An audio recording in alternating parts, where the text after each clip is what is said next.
what AMD was doing was they are using the Xbox game bar in Windows to assign the game to the one CCD that boosts higher.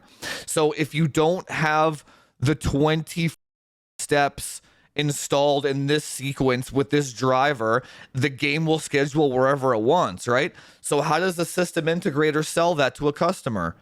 Are you going to do the 20 problem. steps for them? And that's where, like, literally, that's where, like, the 7950 X3D was that whole ordeal. Very oh my god, dude! Oh my god!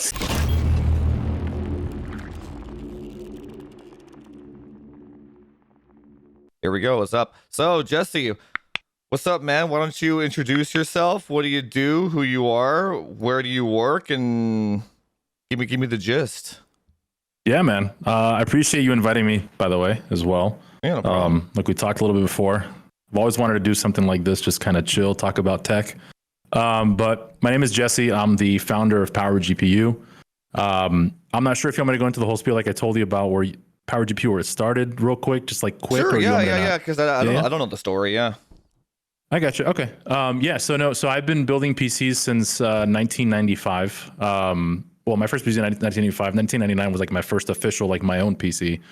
And I was back in 2006. I was heavily into overclocking back on the 939 socket from AMD, to the point where I was top 10 on 3D Mark. It was like 3D Mark 03 and 3D Mark 06 or whatever. That's a good feel. Yeah, so I was doing a lot of that. I was NVIDIA Rig SLI Rig of the Month back in 2006 as well. I was like, my young days or whatever. And then I started a YouTube channel in 2009 just for kicks and giggles, just pretty much benchmarking, showing people how to overclock, all the basic stuff. That's where I met Dimitri from Hardware Canucks. We became really good friends. I met Linus when he was at NCIX a long time ago. I met Brian from Tech Yes City. That was about 8 years ago. And pretty much has been in this industry, for quite a bit of time now. And then I started full-time content creation in 2015, streaming full-time Destiny. I was really big into Destiny. Oh, I didn't know you were a streamer. Oh, interesting. Okay. Yeah. So 2015, my buddies were like, hey, so I was doing trials carries. It's pretty much PvP oriented. But I was doing trials carries. My buddies were like, hey, you have all the equipment already. You should start streaming. Started streaming. I played against Dr. Lupo when he had like 20 viewers. That's how I met Lupo. That's how I met a lot of creators. Tfue. I met a lot of people back in that day. Did that full time for a little bit. Made good money. I was doing trials carries, making like $2,000 to $3,000 a month on Destiny. Off and on. Quit. Went back and forth. And then when Fortnite came out, before Fortnite blew up, I met Myth. He was playing Paragon at the time. He had like 50 viewers. Yeah, the golden age. Yeah. So we got to know each other. Then he beat Summit. That whole thing blew up for Myth. People came to my stream and they saw that I had a dual PC setup. It looked really nice. They wanted the same quality. So I started helping people do audio routing, dual PC setups back on old Yamaha MX-10 mixers. Did that for a while for free on Discord. My Discord blew up to like 3,000 members. I was not charging anybody. I got to the point where I got too busy, started charging people for dual PC setups. I helped Myth. Myth shouted me out on Twitter. Then Courage said me next, then Nate Shot, then Cypher, then Tfue, then Ninja. Then it just started spiraling from there, to the point where I was like, all right, well, I got to start charging. Then people found out I build computers too. So I started building computers, did that from my living room, and it just started spiraling into this whole thing. And I told my wife, you know what? I'm quitting my full-time job. I'm going to do this full-time. And I quit and started in 2019, the full-time with this. And that year just blew up on me. That's interesting. So that's short story, just as quick as possible. I don't want to take too much. It's so funny because when you talk to most kind of business owners or entrepreneurs, it always seems to go that way too, where it's like they just kind of see an open door and walk through it. It's almost like accidental in a certain way. Well, I noticed that a lot of the other SI companies at the time, and this is again the early days when like no SI was literally not even just enabling XMP. Right. Like this is the time where no SI was touching that.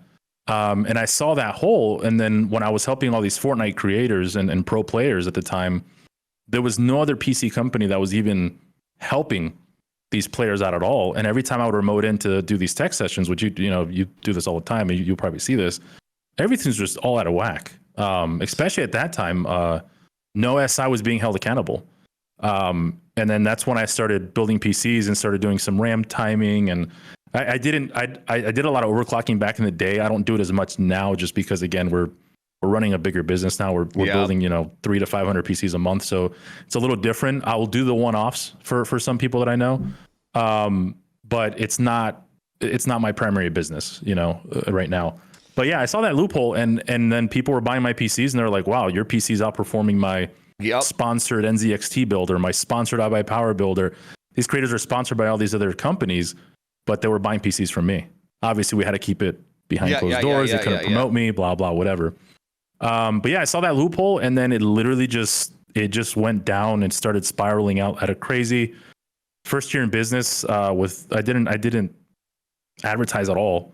It was all word of mouth and Twitter in 2019. I started with like 5,000 followers and jumped up to 50,000 within that 1 year without any type of promotion. It was everyone promoting me at no charge.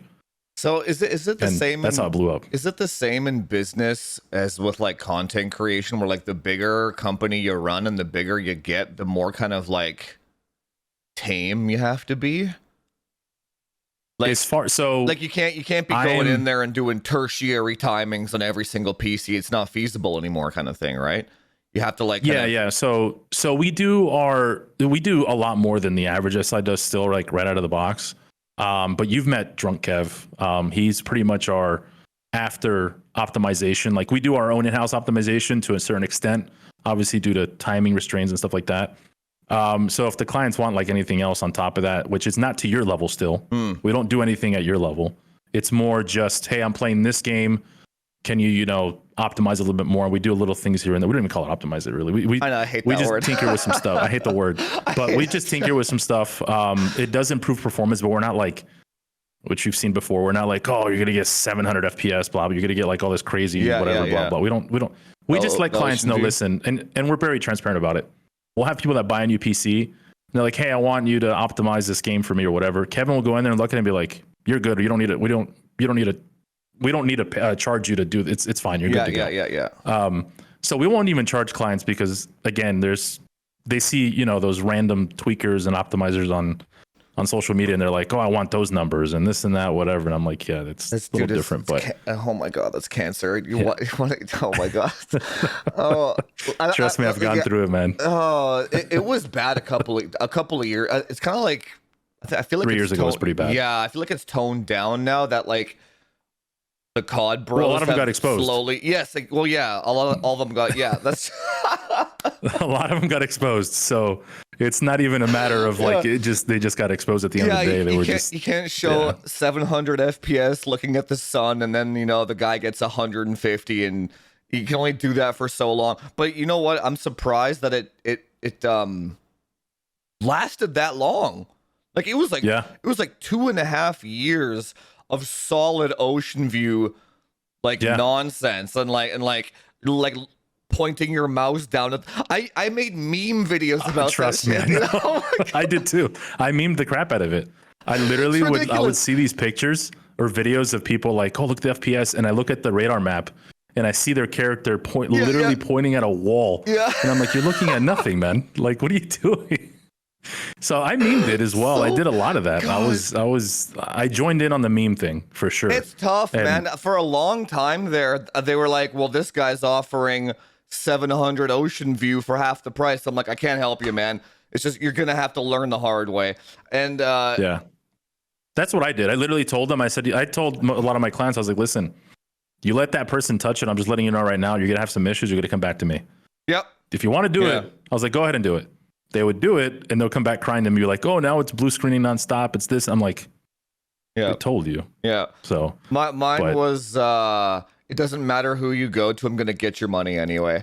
And then, that's, oh yeah, dude, you have no idea how many people that were like, fuck, that Jufus guy was right. He's going to get my money anyway. Right. I'm like, you know what you're doing. I mean, it's at the end of the day, it's always going to come out, man. There's always been like, the thing is too, I've noticed with all the like optimizers, they all like have never like, I mean, I'm not going to say a name, but example, no names, there was one that got really big and they've never actually, you know what, screw it. I'll tell you the person. I don't really care. So there was one that got really big in this industry. and actually I almost forgot his. Oh, Cornell, for example. Oh yeah, right. You know, he was a client of mine. Stories about that, huh? You know, he was a client of mine. He was paying me a monthly Discord fee to learn from me. Oh, so same aspect then. Okay. Yeah. Dude, if you go into my Discord ban list, all the guys that got exposed are in my Discord ban list because they were all stealing my shit first. Yeah. And Cornel is in Devin Nash's masterminds as well, learning about how to like sales tactics and shit, because I'm in that mastermind as well. So I was like, there's no way Cornel is in this shit too, dude. He's fucking everywhere. He's in Buildzoid's Discord. He's in Elmore's Discord. He's trying to, dude, he was in Elmore's Discord. Elmore's a guy that makes little modules to like, I've heard of him. Yeah. He's stellar guy. He's like the true hobbyist enthusiast of hardware. So you know how like AMD drivers lock down power limits? You like this new gen of AMD, you can't touch them at all. So he makes a little module called an Elmore EVC2. You solder it onto the board of the graphics card or motherboard, and it will fake the sensor into reading a lower power, basically, so you can pull more power, right? But anyway, I used to do that back in 2006. That was like all my stuff. Yeah, it's all digital based now, not analog. So he has to actually have a digital circuit. Whatever, long story short. But anyway, Cornel was in that guy's Discord being like, are there any pro optimizers in here? Because he kept getting banned from Discord to Discord to Discord. I'm like, how did it fucking get into Elmore's Discord of all? Because Elmore does none of that shit. He's like a tweaker, right? And but eventually it caught on and he got roasted out of every single Discord, right?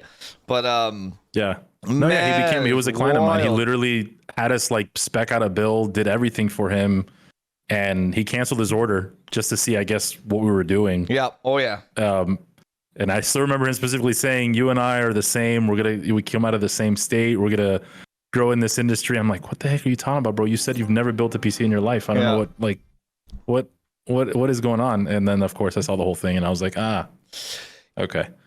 You know, it was crazy.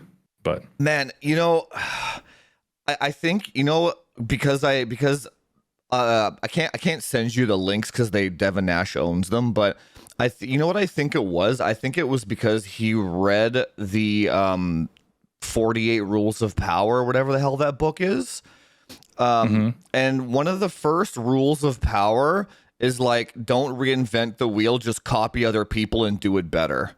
That's like number one rule if you want to be successful. To be fair, that's what most companies do. Yeah. Exactly. But I think these people take that shit a little too far, man. Like literally join the guy's Discord, and then so when I did my overclocks for people, I would remote into their PCs, and I'm like, who did this?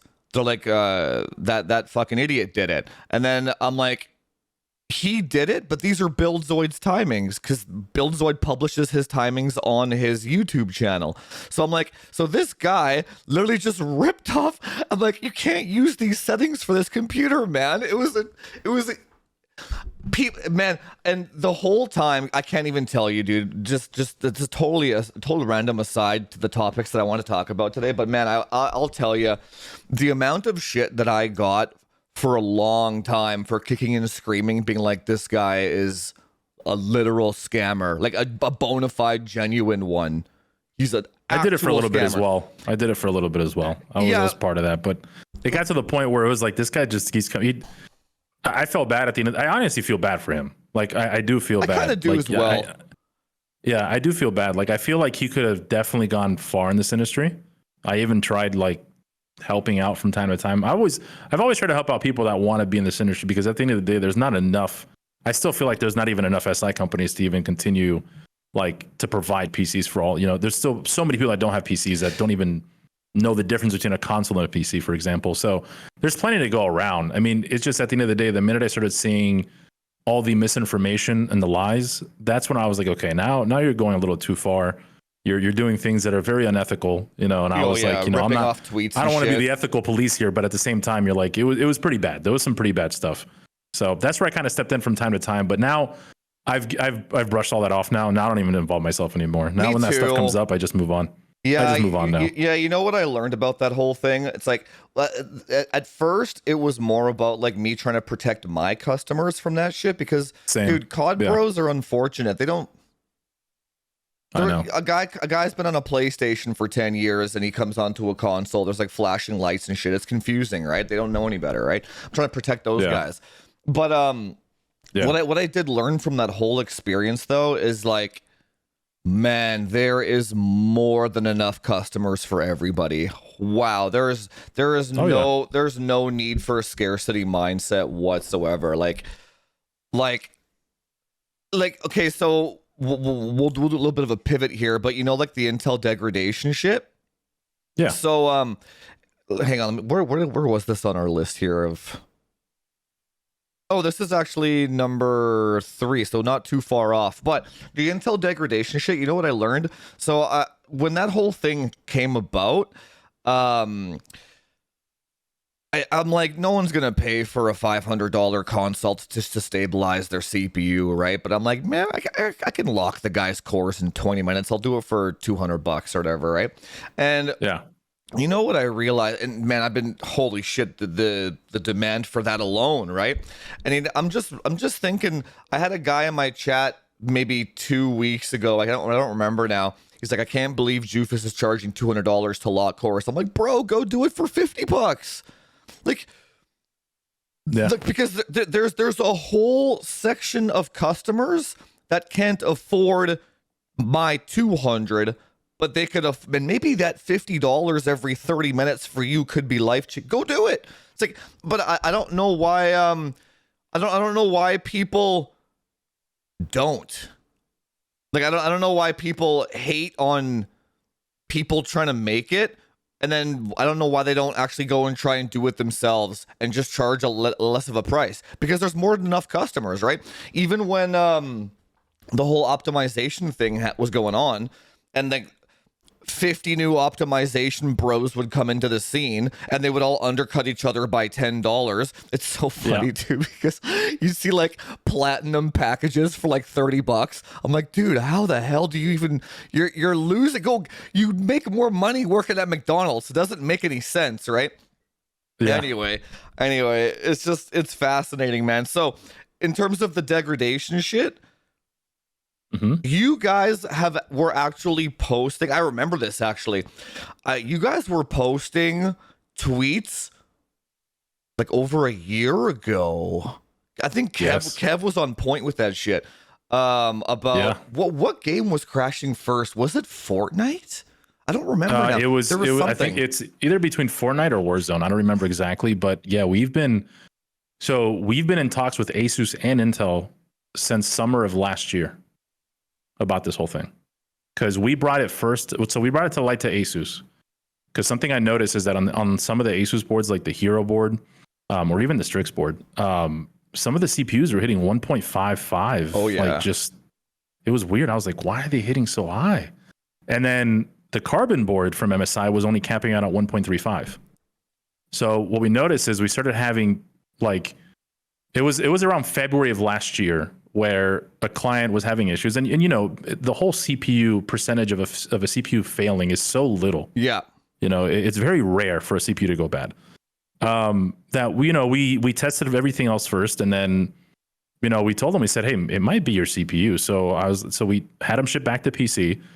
We paid for shipping to ship it back to us, and we did some in-house testing. We stopped at the PC or the CPU. Everything was good. Looked at a few things. Everything was good. And then gradually we started seeing more and more of the same exact symptom. And it just kept happening. And we noticed that majority of those builds were using Asus Hero boards or Strix boards. And then we looked back at our Carbon builds and Tomahawk builds, and we did some in-house testing. And like I told you, the voltage was a lot lower on the Tomahawk and the Carbon. And we only had one dead i9, well, not dead, but degradation i9 on a Carbon board, while we had like 15 Hero boards. And I was like, maybe there's some correlation here. And this is very early on where no one was talking about it. Right. We were talking about it on social media here and there. And I spoke to Asus about it, and I'm like, listen, I'm going to stop selling your product for right now, because I can't be selling these $500 motherboards and we keep having these issues. But those boards are actually good. Like they're pretty good boards. What was it, enabling Asus AIOC out of the box? Maybe. I think that's what it was. But so we just kept going back and forth. So we did a lot of testing. They gave us beta BIOSes like ahead of time before they even launched them. We're doing all this stuff, and then we started back in November. Is when we started pretty much setting down the cores to 55. We were doing like the whole, and we were explaining that to clients. Like if they were buying an i9 build, we're like, hey, this is what we're doing. This is what you're gonna see. If performance wise, it wasn't a big difference, but it was a slight difference. Right. Depending on the game they played, it was a difference. But we started letting clients know about it. If they wanted to go AMD route 7800 X3D or do that or whatever. But yeah, we've been dealing with this for a long time. And I remember sending you a DM, I think it was like December. It was a long time ago, yeah. I remember asking, I said, hey, have you seen this issue or whatever? With the whole, the CPUs or whatever, or something like that. But, it was like... It was just weird. Yeah, it was like... when the whole thing came out, it was like... I want to say, like, what made you guys lock the cores down? Were you downclocking all the cores to 55? Like you would just just punch in 55? Yeah. So we're doing the sync all. Yeah, just 55 across the board. So what it was like, because so when the whole thing came out, I'm like, I haven't heard a single report from my Discord. Nothing. From all the bundles, I remember you telling me all that. the consults. Nothing, right? And then so when all this stuff was coming out about Unreal Engine specifically, all that crap, I'm like, it's got to be the single core boost, has to be, right? So our community kind of accidentally solved the problem because we just lock all the cores all the time anyway, all the time. So like, that's why we didn't actually understand. We're like, why is everyone having issues all of a sudden when we didn't have zero? So if you were locking cores already, exactly, then so we were accidentally golden, fixing it since the launch of the CPUs. Exactly. So when all the reports were coming out, everyone's like, it kind of blindsided us a little bit because we're like, what's everyone talking about, man? And we also delit it, and then we would do all core OCs on like DirectEyes and all this, and like we're shoving like 1.4 volts into our CPUs and nothing bad is happening to ours, right? But and then as more and more came out, I was like, okay, yeah, it's the single core boost shit, right? Yeah, and I hate that crap. Oh my god, dude, we can talk about that too. Jesus, it's so bad. It's so. I tell people all the time, I'm like, don't look at the single core. But they do that. It's a gimmick, man. It's just. I miss the old days. But. I know, me too. Have you ever had a customer when you lock the cores for them, dude? I've made literally like 6 videos on this topic. It's out of control, and I still get heat for this, and I don't understand. I like. So here's the main opposing argument, right? It's like, I paid for a 6 gigahertz chip. If I have to lock it down to 5.6 all core, I'm losing 400 megahertz. I'm like, no, dude. When you are, I've done afterburner showing clock speeds, right? I'm like, when you're in an actual game, all core workload on like a 14900K is 5.7. So if you lock it down to 5.6, you're only losing 100 megahertz. And then I did a before and after benchmark of 100 megahertz on Rift Breaker, and the 100 megahertz less had more FPS. So I'm like, so the game can't perceive the difference, right? So And then I saved, I think I went from 1.43 to 1.35 volts, right? So I'm like, okay. So when and people think I'm defending Intel, I'm like, no, bro, I'm trying to help you. Like, why do people think I'm getting paid by Intel? This is out of fucking control. It's out of control. I'm like, or you just don't own the CPU and then you're just a nerd complaining on the internet. That's one thing, right? But that happens a lot in this industry. Oh my god, dude. That's another topic I wanted to bring up later, was why does everybody want everything to fail and negative and all that shit? We'll talk about that in a bit though. But like I don't even remember where I was going with that. If the game can't perceive the difference and Intel sells you an i9 and you think in the back of your head, I bought the fastest gaming CPU, you still have it. Like you still like the fact that that one core isn't boosting to 6 gigahertz in Cinebench. It's like maybe you don't have the fastest CPU in single core Cinebench, but it's still the fastest gaming CPU. So then the argument becomes, well, I wanted the fastest Cinebench CPU. Then I'm like, well, why are you watching my channel then? That's the thing. I'm a gaming focused channel. I don't think I've ever done a single Cinebench score once on my channel, and yet these people are coming in here and I don't know, man. Anyway. Long story short there. See, but what you're talking about right now is one of the main reasons why I started this brand, is because 99% of SIs right now, they don't come from this type of background. They don't come from the actually understanding how actual performance works. Right. Like they see the 6 gigahertz and they're going to tell their clients, oh yeah, it goes to 6 gigahertz while you're gaming. No, that's not how that works. But that's just how it is. And they don't do the due diligence to actually look into it and actually like test their hardware. When this whole degradation shit came out, I was like, how are the system integrators going to deal with that and like RMA rates and stuff? So if you guys were locking your cores, you're probably okay, right? You didn't get very many RMAs? Yeah. So for the most part, since we caught it pretty early, we still have a batch that we're still working with for RMA. With this is a whole different story with distributors. One of our distributors was going through this buying phase. They got bought out, whatever, and it's taken like 6 months to RMA some stuff. It's been kind of crazy. That's a nightmare. Yeah. Which is a whole other topic. SIs get screwed over by distributors nonstop. It's like it's you guys don't work directly with the brands? No, we do. No, we do. We work directly with like AMD, Intel, Nvidia. We're but they tier 1 have with Nvidia. Somebody that ships you stuff. Sometimes, well, it depends on what it is, but there's sometimes the middle where they have to go like, yeah, we work with Intel directly. Yeah, we work with AMD directly, but we still have to go to distributors to get our batches. Gotcha. Okay.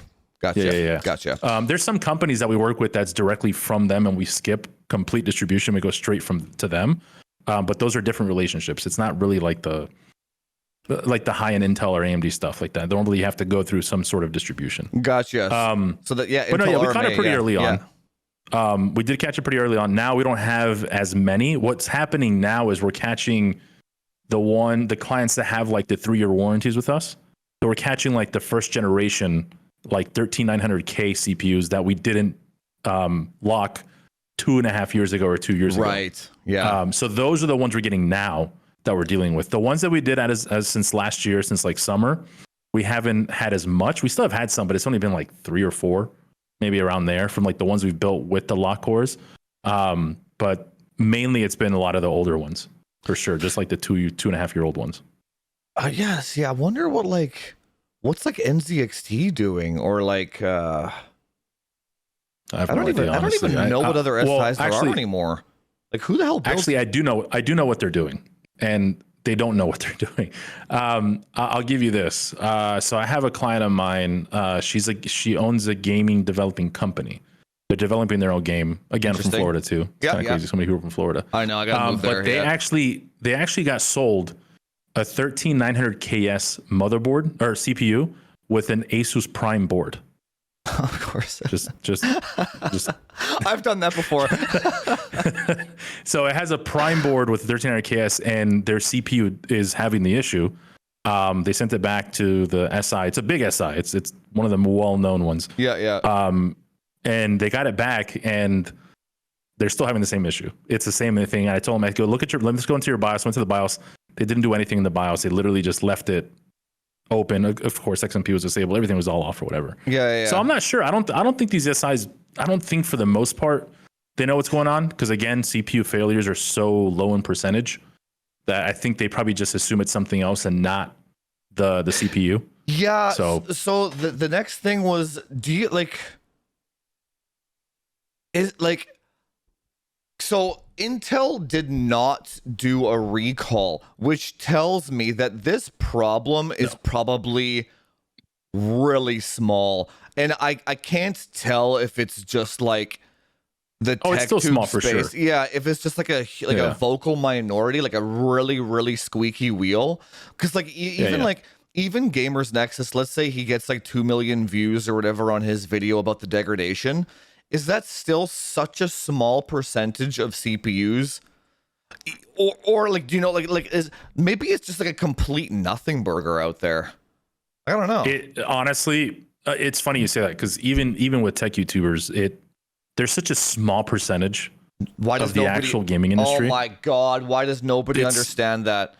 It's so tiny. Like the tech YouTubers and all that stuff. It's Like we I mean don't know. nothing. We're I don't literally know the nothing. percentage, but it's probably like Yeah, 1% maybe. I don't know. It is tiny. Like, dude, it's like a lot of people don't watch tech YouTubers. So dude, I mean, it's like it's very small. Asmongold by himself has like more pull than like all of TechTube combined. Oh, yeah. And shit. Like or like Yeah. Kai Senator. Oh my god, dude, Aiden Yeah, Rott. Like yeah, these we work guys, with Kyle all the time. That guy's crazy. His community is Didn't he go to insane. jail or some shit for giving a PS5 away at like New York or something? Yeah, that was a whole different dilemma. He didn't realize how much clout he had at the time. I know that's fat, but does just goes so for any hardware nerds that are watching this after the fact. So here's just a perspective, just a little side. Here's a perspective of how large hardware reviewers are. Kai Cenat gave away a PlayStation and instigated riots in like Station Square or some shit. It was a lot of people. Yeah, so if Linus, the largest tech tuber that we have, if he did the exact same thing, he'd have like 100 dudes show up. That's the scale difference that I'm talking about. You know what I'm saying? Maybe 1,000. I mean, dudes he would might show have up. like 1,000 people show up, but Kaisen had over 150 to a quarter million people show up. Like Quarter of a million people literally show up. like a national security issue. Like New York literally had to shut down that whole area. yeah, like it was bad. Like that's the scale difference that I'm talking about, right? So when I say stuff like, you know, Gamers Nexus can talk about the degradation all he wants. Intel doesn't give a shit. Nobody gives a shit, right? The only thing that I wish is that people would try to help other. So here's the other thing. I actually want to get your take on it. How do you deal with somebody? How do I word this? It's like you're clearly trying to help people by doing something, by like saying like lock all the cores or whatever, and then you just get a whole bunch of hate and vitriol from a bunch of people saying you're not looking out for the consumer, or you're an Intel fanboy, you're a shill, you guys are saying lock all the cores because you don't want to sell AMD products because you hate AMD. Have you ever gotten anything like that before? So so do you remember the time that I tweeted about the whole AMD CPU failure issues when the 5000 series first came out? I remember it with the Lisa Sue and the Vaguely thing. Yeah. Yeah, so that I think I was referenced when I tweeted once, that out. actually. Yeah. That over 75 articles are written, and a bunch of tech YouTubers they did videos about it. When that came out, I did get a lot of people who were like, "Oh, he's an Intel fan, this and that, blah blah," There just a you bunch of go. stuff. Yeah, and it wasn't. So I didn't respond to anybody on social media that was like commenting under about it. I left that alone. The only time I would actually engage on it is if we were live on our stream building a PC and someone would come in here saying something like that. And my response to them would be, believe it or not, we actually make more margin on AMD CPUs. So it would actually be more beneficial for us to sell AMD CPUs. But at that time, we weren't. Intel was the 80. I think we were like 80% Intel, 20% AMD at the time. So Intel was just way taken over at that point. So it would just be more beneficial for us to make more money off AMD, but we weren't. It's funny It you was say more that. Intel. Two things. It's like, why those early CPUs were dying as well on AMD? Single core boost shit. Yeah, It's literally the exact same fucking issue. It's like, oh my god, it's literally the exact same. You can't find a Zen 2 CPU that's not degraded right now. You can't find one.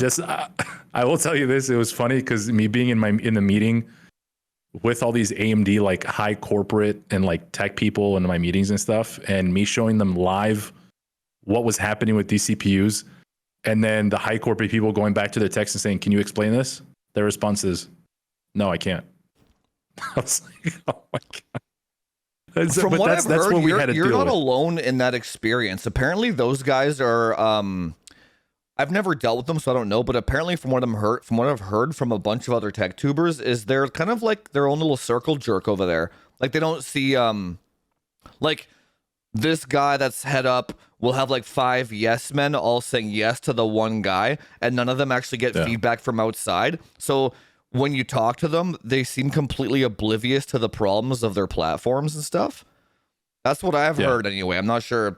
I have no. I'm not sure. I'm not sure. I mean, I will tell you, like, out of that whole AMD debacle that happened with us, it turned into a good light. AMD did take care of us. They did take care of all the CPUs that we had issues with, to the point where the COO of AMD actually even bought a PC from us. So I mean, it turned into like something good, and we actually, that was what, 3 years ago now or something like that. Then we started getting direct distribution from AMD. With that whole thing that happened, Lisa did want to take care of us, so it turned into something good. That's good. Yeah. And they did. And it's funny, in the meeting itself, I even asked them, when are you guys doing an LGA socket motherboard? They said no comment. And then of course they came up with the S670. But yeah, it was a good thing at the end of the day. And they did like actually take care of the situation and everything and all the CPUs and all that stuff for us. So it turned out to be a good thing. So you just don't let the hate bother you then? Who cares? It's just a vocal minority. Oh, no. Yeah. Like, dude, trust me, the stuff that I've been labeled and stuff, like, just in the space alone, because I mean, I come from the Destiny community, and if anybody knows about the Destiny community, it's actually the most toxic community I've ever been part of. Destiny? Yeah, it's pretty bad. Interesting. I feel like everybody says. I feel like everybody says that about like League of Legends people will say that, Dota people, Rust people. So there's a difference, though. People. There's a difference. Like, League of Legends is toxic when you're playing. Right. Destiny's toxic outside of the game, to the point where they just want to cancel you, and they come up with lies. There's just been people that have been literally canceled for stuff that's not even true.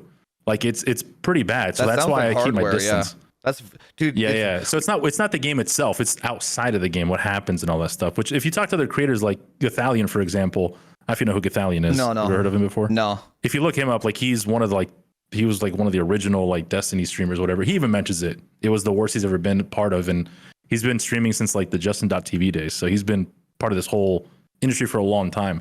And he's a good friend of mine, and he's gone through the same thing. So it's just that's why it doesn't bother me. Like, at this point with this whole people try to do stuff, I'm just like, whatever. It doesn't matter. You were like forged in the fires of fucking Destiny. Like, you're just immune now.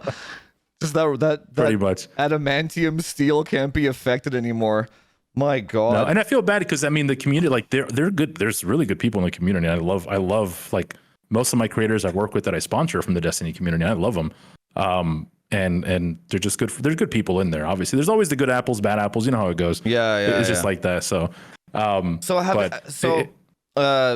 to the degradation thing, the AMD thing. Then have your sales gone more towards AMD at all since the degradation problem, or like how do you have to explain that to your customers? Be like, it's not this is kind of the same issue I have, where they're like, he only wants to sell Intel bundles because he can make more money on them. I'm like, bro, if AMD was actually better, I could do 1/10 of the work and sell them for the same price, and I get way more money out of it. Why would I not want AMD to be better? I say the exact same thing that you just said.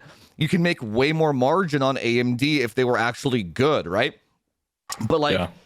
How do you? So now I'm just gonna sell AMD bundles because I don't give a shit. I'm like, here you go. If you want it, you can have it. But like, it's different for me because I'm not selling them en masse like you guys are. But so do you tell your customers? Do you try to persuade them towards a more stable platform, or you just give them what they want now? Like, if they insist. No, we have always preached stability over the extra 10 or 15 FPS. I'd rather sell something that's stable for a client of ours than to give them the Ocean View 700 FPS. You know what I mean? Like the crazy, whatever. A big majority of our clients, they're creators. I mean, I just had literally like Nate Shot buy another PC, Courage buy another PC. Like they're buying my PCs on a regular basis through our website. And this is not like and that's the problem, is that when these creators, the main focus for them is stability. Right. If their stream crashes, if their stuff happens, they're losing money. It's literally So- money loss. Yeah. Like in the so, thousands. Yeah.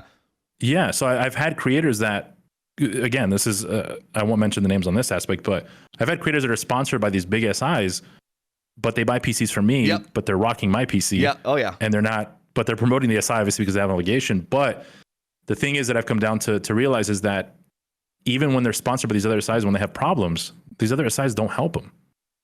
And that's the biggest thing they need. They need help immediately. It's like, yeah, like, so if their stream is down and they can't stream, they're losing so much money. Yeah. Especially the bigger creators like the Tims of this industry, the Ninjas, the Kai, if those guys are down for more than an hour, Yeah. that's tens of thousands of dollars. Yeah. So they would rather like support someone that actually is giving them stability and service, because we know just because we built your computer from PowerGPU doesn't mean you're going to get 100% reliability. There's bound to be problems with PCs.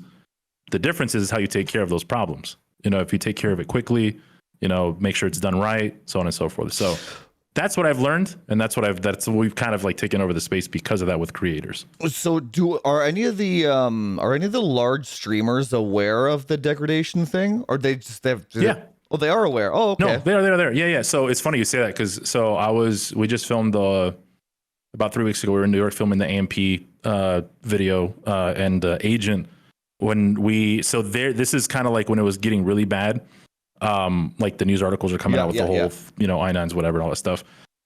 We went ahead and did their builds with the AMD 7800X 3D. They're not, they live stream IRL. They don't do like Call of Duty or, whatever. So I told the team, I was like, let's just do 7800X 3Ds for right now. Let's do 6000 C30 RAM. Let's give them good timing, give them good stuff, for the builds. And they've been reliable, because his last PC was having issues. It was an Intel PC. It wasn't from us. It was from another company. So Agent was aware of it. He's like, oh, I'm actually aware of this whole degradation thing because my assistant told me about it. So just to be on the safe side, so that way they're taken care of, I was like, you know what, that's fine. We'll just do AMD this time around. So some are aware of the problems. Others, most creators don't really care, because they're kind of like the way I look at it, they're pretty much just the NASCAR driver, and we're pretty much the mechanics of these cars for them. That's a good way to look at it. Yeah. Have your sales gone more towards AMD now then in general after the thing, or is it's still, so there was like a little tiny boost that it was like for a week or two, because when all these articles were coming out and all these tech YouTubers were talking, like when Gamers Nexus stuff came out, for example, it was a small, like, a little boost of AMD CPUs now got sold. That's all it was. It wasn't like, it seems like everyone forgot about it already. It's like 2 weeks later. Yeah. It's already. I mean, that's what Intel's pretty much. They want that because because they were banking on. Yeah, exactly. Yeah. Everyone's. I mean, like you said, it is an issue, but it's not like it's such a small percentage still in comparison to the actual industry. Have you guys tried the new microcode? I guess you just flashed the new BIOS. We did. Yeah. We did. What's your thoughts on it? I mean, the Intel defaults on it with the microcode. I mean, reliability wise, we can't really tell yet, just because again, it's only been out for like a week or something like that. I mean, I did see definitely, like, I think, what was it? It was essentially like this, pretty much almost the same we were doing already with our own custom settings. Gotcha. Yeah, nothing really changes. Yeah. So it wasn't anything major, but I mean, obviously it's a microcode thing. So I mean, we'll just have to wait and see, I guess, at that point. Yeah. Have you guys tested Ryzen 9000 yet? Any requests for that from customers at all? Yeah, so we get them ahead of time before launch, and they were supposed to send out the 950X, but they never did, because they had to send them back because of the whole whatever it was. Oh my God, were the CPUs misprinted? Was that what it was? Yes, it was something like that. Oh my God, no way. Okay, yeah. okay. Yes, it was something like that. So they delayed that, and then they never sent us a 950X. To test. So the only thing we got up to was it was 96, 97, and 9900X. And there, it's funny, because the one thing I didn't like, obviously, again, this is the thing I tell everyone too, because I've been in the content space for a long time. At the end of the day, negativity always sells. It's always going to give you more views. It's always going to give you way more exposure. Honestly, it's going to give you everything overall. So I feel like it was kind of over exaggerated with the new launch of the AMD 9000 series. People, like, all the tech people were like, oh, completely they're trash, don't buy them. Yeah. Like, they were getting like wrecked on, essentially. And I was kind of like, why are you saying it's not like a massive improvement, but they're not bad.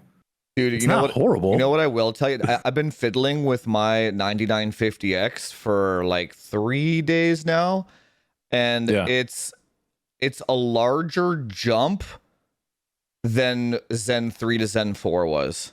Like, Oh, for sure. It's Yeah. like I don't want to spoil my video, but like it's good. I was like, I can't believe that the tech tubers all shit on this thing. Like, this is it's a phenomenal architecture, right? It's just that it's, oh man, yeah. I don't want to spoil my video, but Yeah, I got you. I was like, holy shit. I was like, I will say testing too, some of like the memory stuff all the time.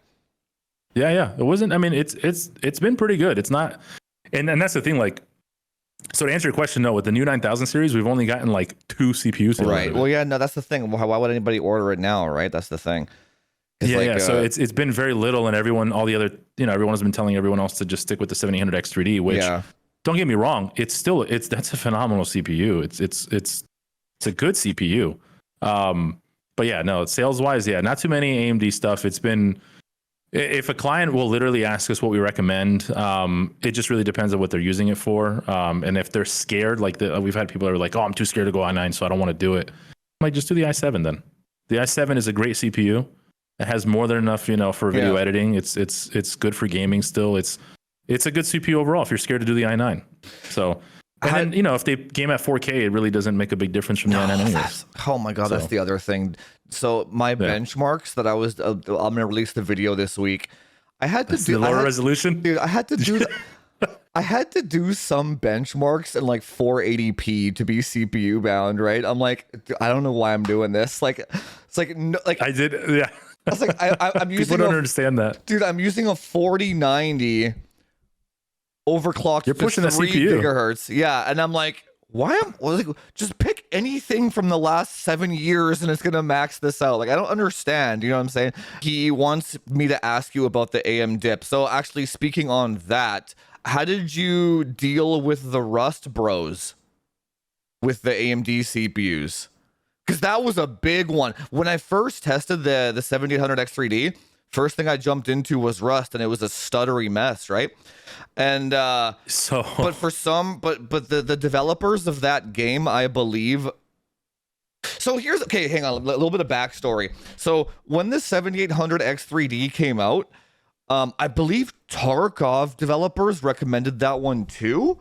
I can't remember which ones did, but basically, a lot of game developers were starting to recommend the 7800X3D as just the go-to. And the reason why is because, as Jesse was saying before, most people and most system integrators don't even enable XMP. So if a game developer, like let's say you're the game developer and you had a choice and you realize that everyone's RAM is running at 4800, or what the hell was DDR4 default, 2400? Let's say 2133 or 2400. Yeah. Let's say that's your default. Yeah, the extra cache is going to make a huge difference, right? Obviously. Now, for anyone that actually has normal ass RAM speed, well, all of a sudden that's not true anymore. But people don't see that. They just see the headline, developer recommends 7800X3D, right? And then so when that whole thing happened with Rust, how did you deal with the AMD bros, the Rust bros? So we actually, one of our clients, she's big in the Rust community. She's actually one of the developers. She bought a PC from us. She got a 7800X3D build. And obviously a lot of the big Rust players follow her.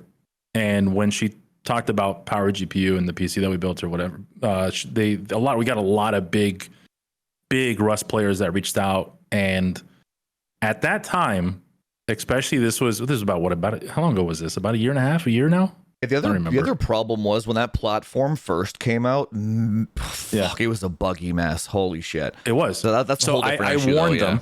I warned a lot of these people. I said, listen, if you want to go AM5, I'm warning you right now, you might run into some issues. And they're like, what do you mean? What issues? I go, you're going to have some weird issues. There's always something with it. It's very odd. But I'm telling you right now is don't look at the max FPS, don't look at the average FPS, look at the lows. Yeah. And I always would tell him that. I'm like, look at you want a good experience. Just because you're averaging higher FPS than this guy over here, but he's got a higher low than you because he's rocking an Intel CPU, he's gonna have a better experience. So like I was explaining all this stuff to them and they just didn't get it. Dude, so I saw had some of those threads on Twitter that you were getting into. They were like 20 pages deep and shit. Like they were going deep. Like you were trying to explain this to some people and they just didn't care. They were just like, I'm just not buying from you then. I had one Rust player. He like put us on blast and he's like, actually, he was one of the first ones to get the AM5 platform because he wanted the 7950X. And I told him, I said, hey, they're going to come out here in a little bit. You'll be the first one. I will notify you or whatever. I did all this stuff for him. Like, right. We went above and beyond to get his stuff quick. But the problem is when they first launched, there was a delay with the CPUs from AMD. Like there was a big delay. And it was pretty well known. But anyways, he got the CPU, he got the build, and he had it for about a month or so. And he started having some not so good experience with the game. He saw the numbers. He was like, oh, my FPS is great, but it just doesn't feel right. So that's where we ran into that problem. I tried to explain it to him and I said, look, I told you that this was going to happen. It's one of those things where I was recommending Intel, but he's like, oh, but the graphs show this and the Rust recommends this. And I'm like, cool. They don't understand how this thing actually works. So they put us on blast saying that we sold them a PC that wasn't good and blah, blah, blah. And I'm like, I don't make the product. We just put it together, but we warned you. We told you about it. And I know then you started coming. I know you said something about you were saying the AMD dip or whatever and all that stuff too. And I didn't call it that. I just said, look, it's just your lows are not good at the end of the day. Yeah.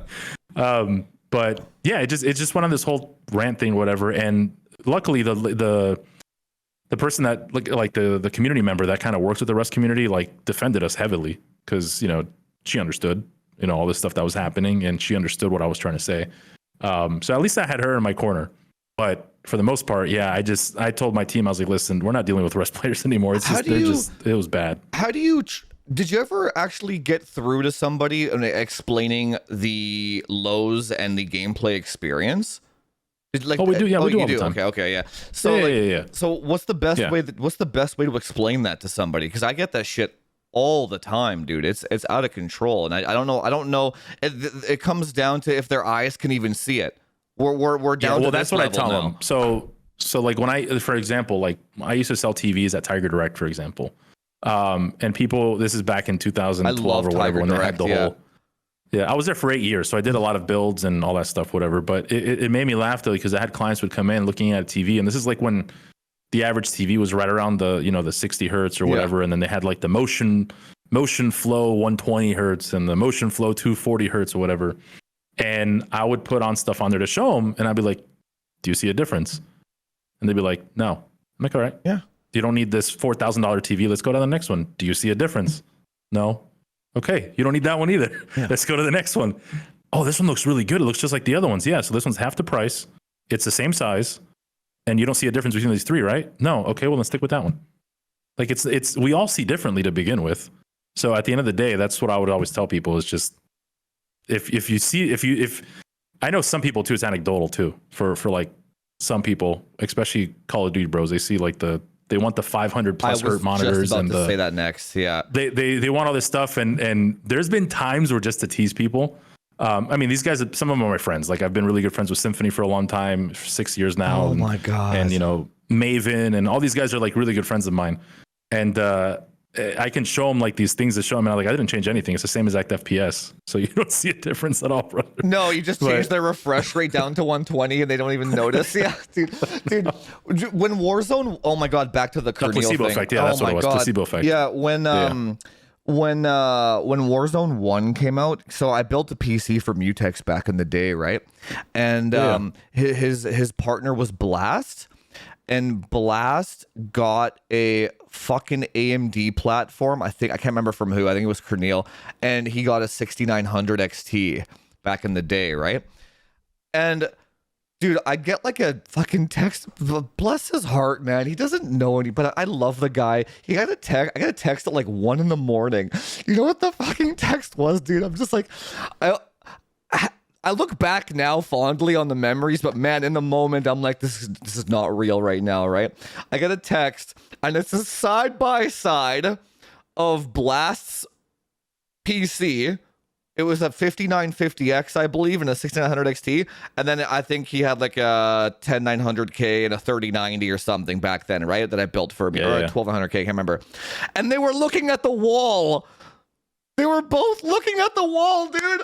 I'm like, and his showed like 50 more FPS, just like the counter on the top left. I'm like, no. So I'm like, it was like 1 a.m. I have to explain all this shit. I'm like, dude, no. And then what it came down to was, you know, like 2 months later, Blast got rid of that entire PC because it was horrible, right?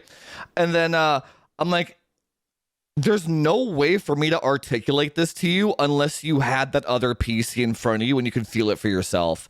There's so it's gotten to the point now where I won't even talk to people unless they've tested it themselves, because you can't articulate stuff like that to people without them actually testing it, right? Or like you did, you shadow change their refresh rate without them noticing. And then, or you somehow screw up their 1% lows with like some RGB software or something. And then maybe if they notice, they notice. If they don't, they don't. Peripherals are another one, like 8,000 kilohertz mice, 4,000. Oh yeah. Dude, I've told that to a lot of creators. I'm like, even whatever you plug into your PC will have an effect. Like people don't realize that. Man, I don't know. It's a lot. It's a lot. Yes, I don't blame people for not understanding, but man, I just like, you know, now I understand how like general practitioner doctors feel. You know how whenever you go to the doctor, it's like, please don't go to other doctors and get second opinions.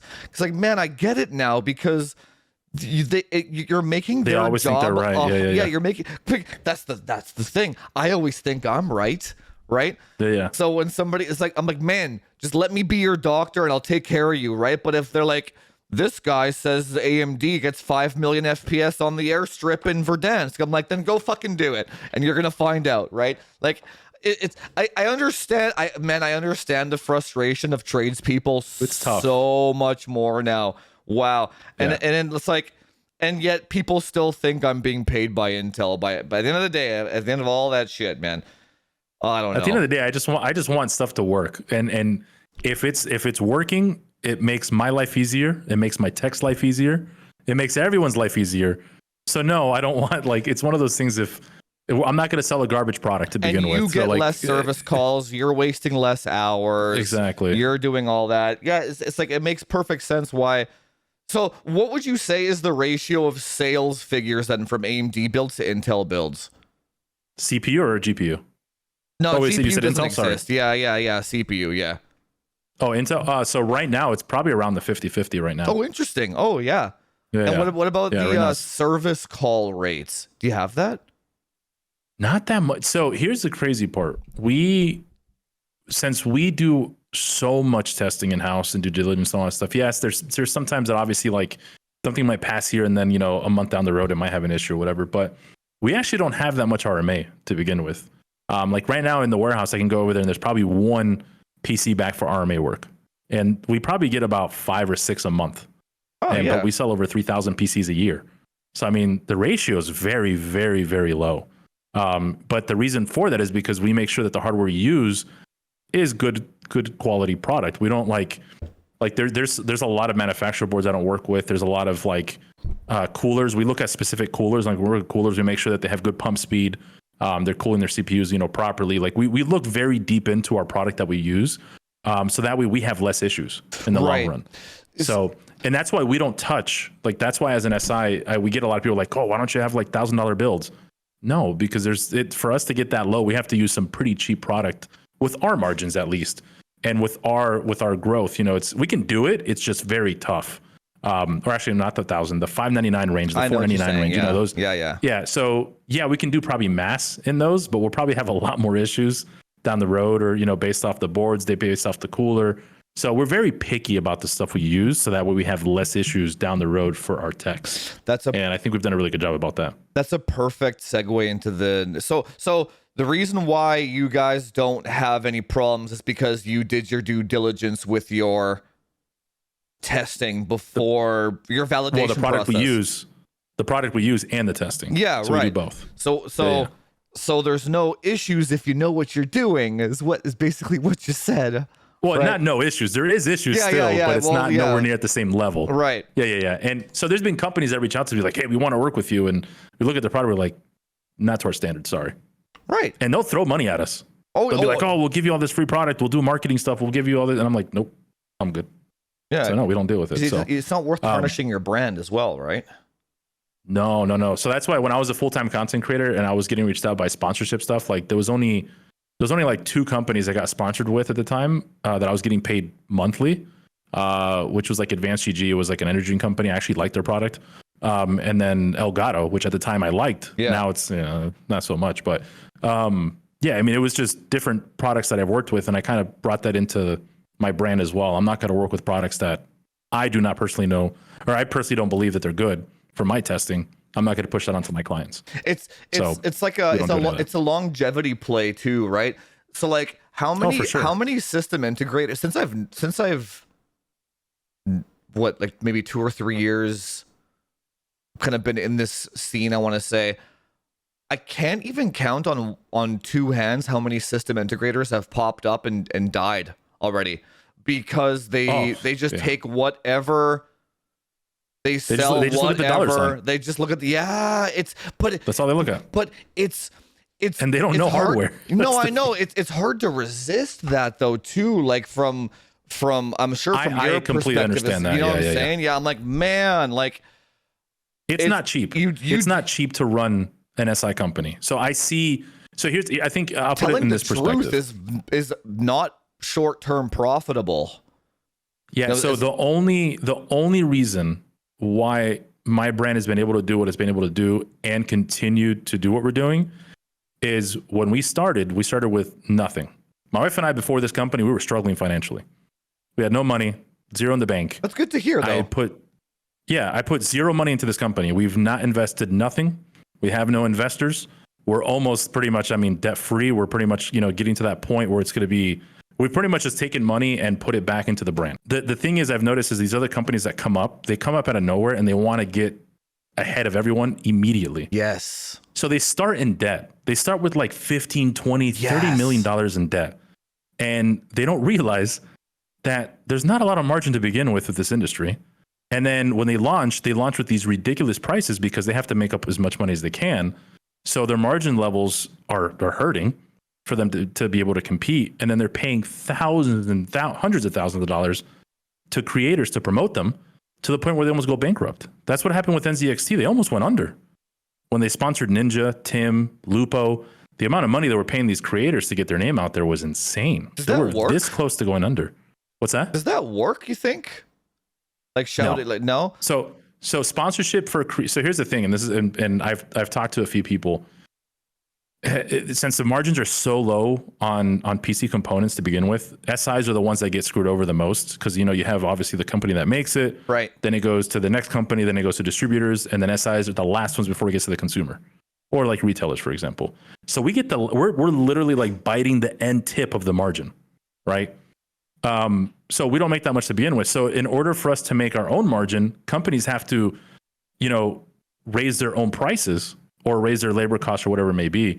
So that's why, like on average, like on a high end build for us, we make anywhere from $700 to $800 margin in total with our labor costs, with everything in there. Right. But again, we're able to do the pricing that we do. It's very competitive with other companies because we don't have these massive investors. We don't have anything that we have to worry about. We own the company 100%, and we've taken our time. Like we have taken so many baby steps, even though our social media presence is big, but it's because I was a creator first before I started a brand. So I have these relationships with these creators, and that's what's helped me build the company where it's at now. So I feel like what you're saying, these companies have gone like this and then just plateau. It's because they come in here and they just start spending without looking at the bottom dollar. Prime example is, you ever heard of light gaming computers? No, never did. Look, they were one of the most recent ones that went under too. They literally were doing decent. They got bought out. They spent over $2 million in advertising in 1 year. They went like this, and immediately just gone. They disappeared because they went bankrupt. It was just too much.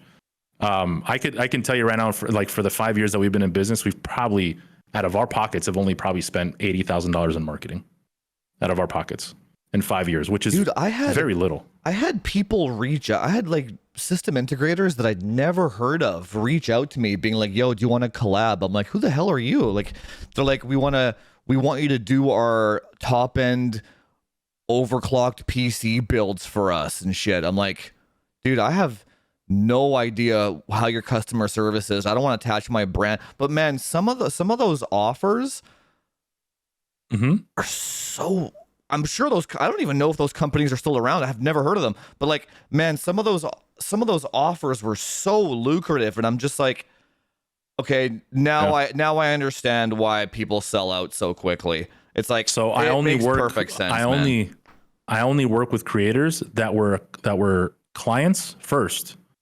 They love the brand. They already were promoting my brand.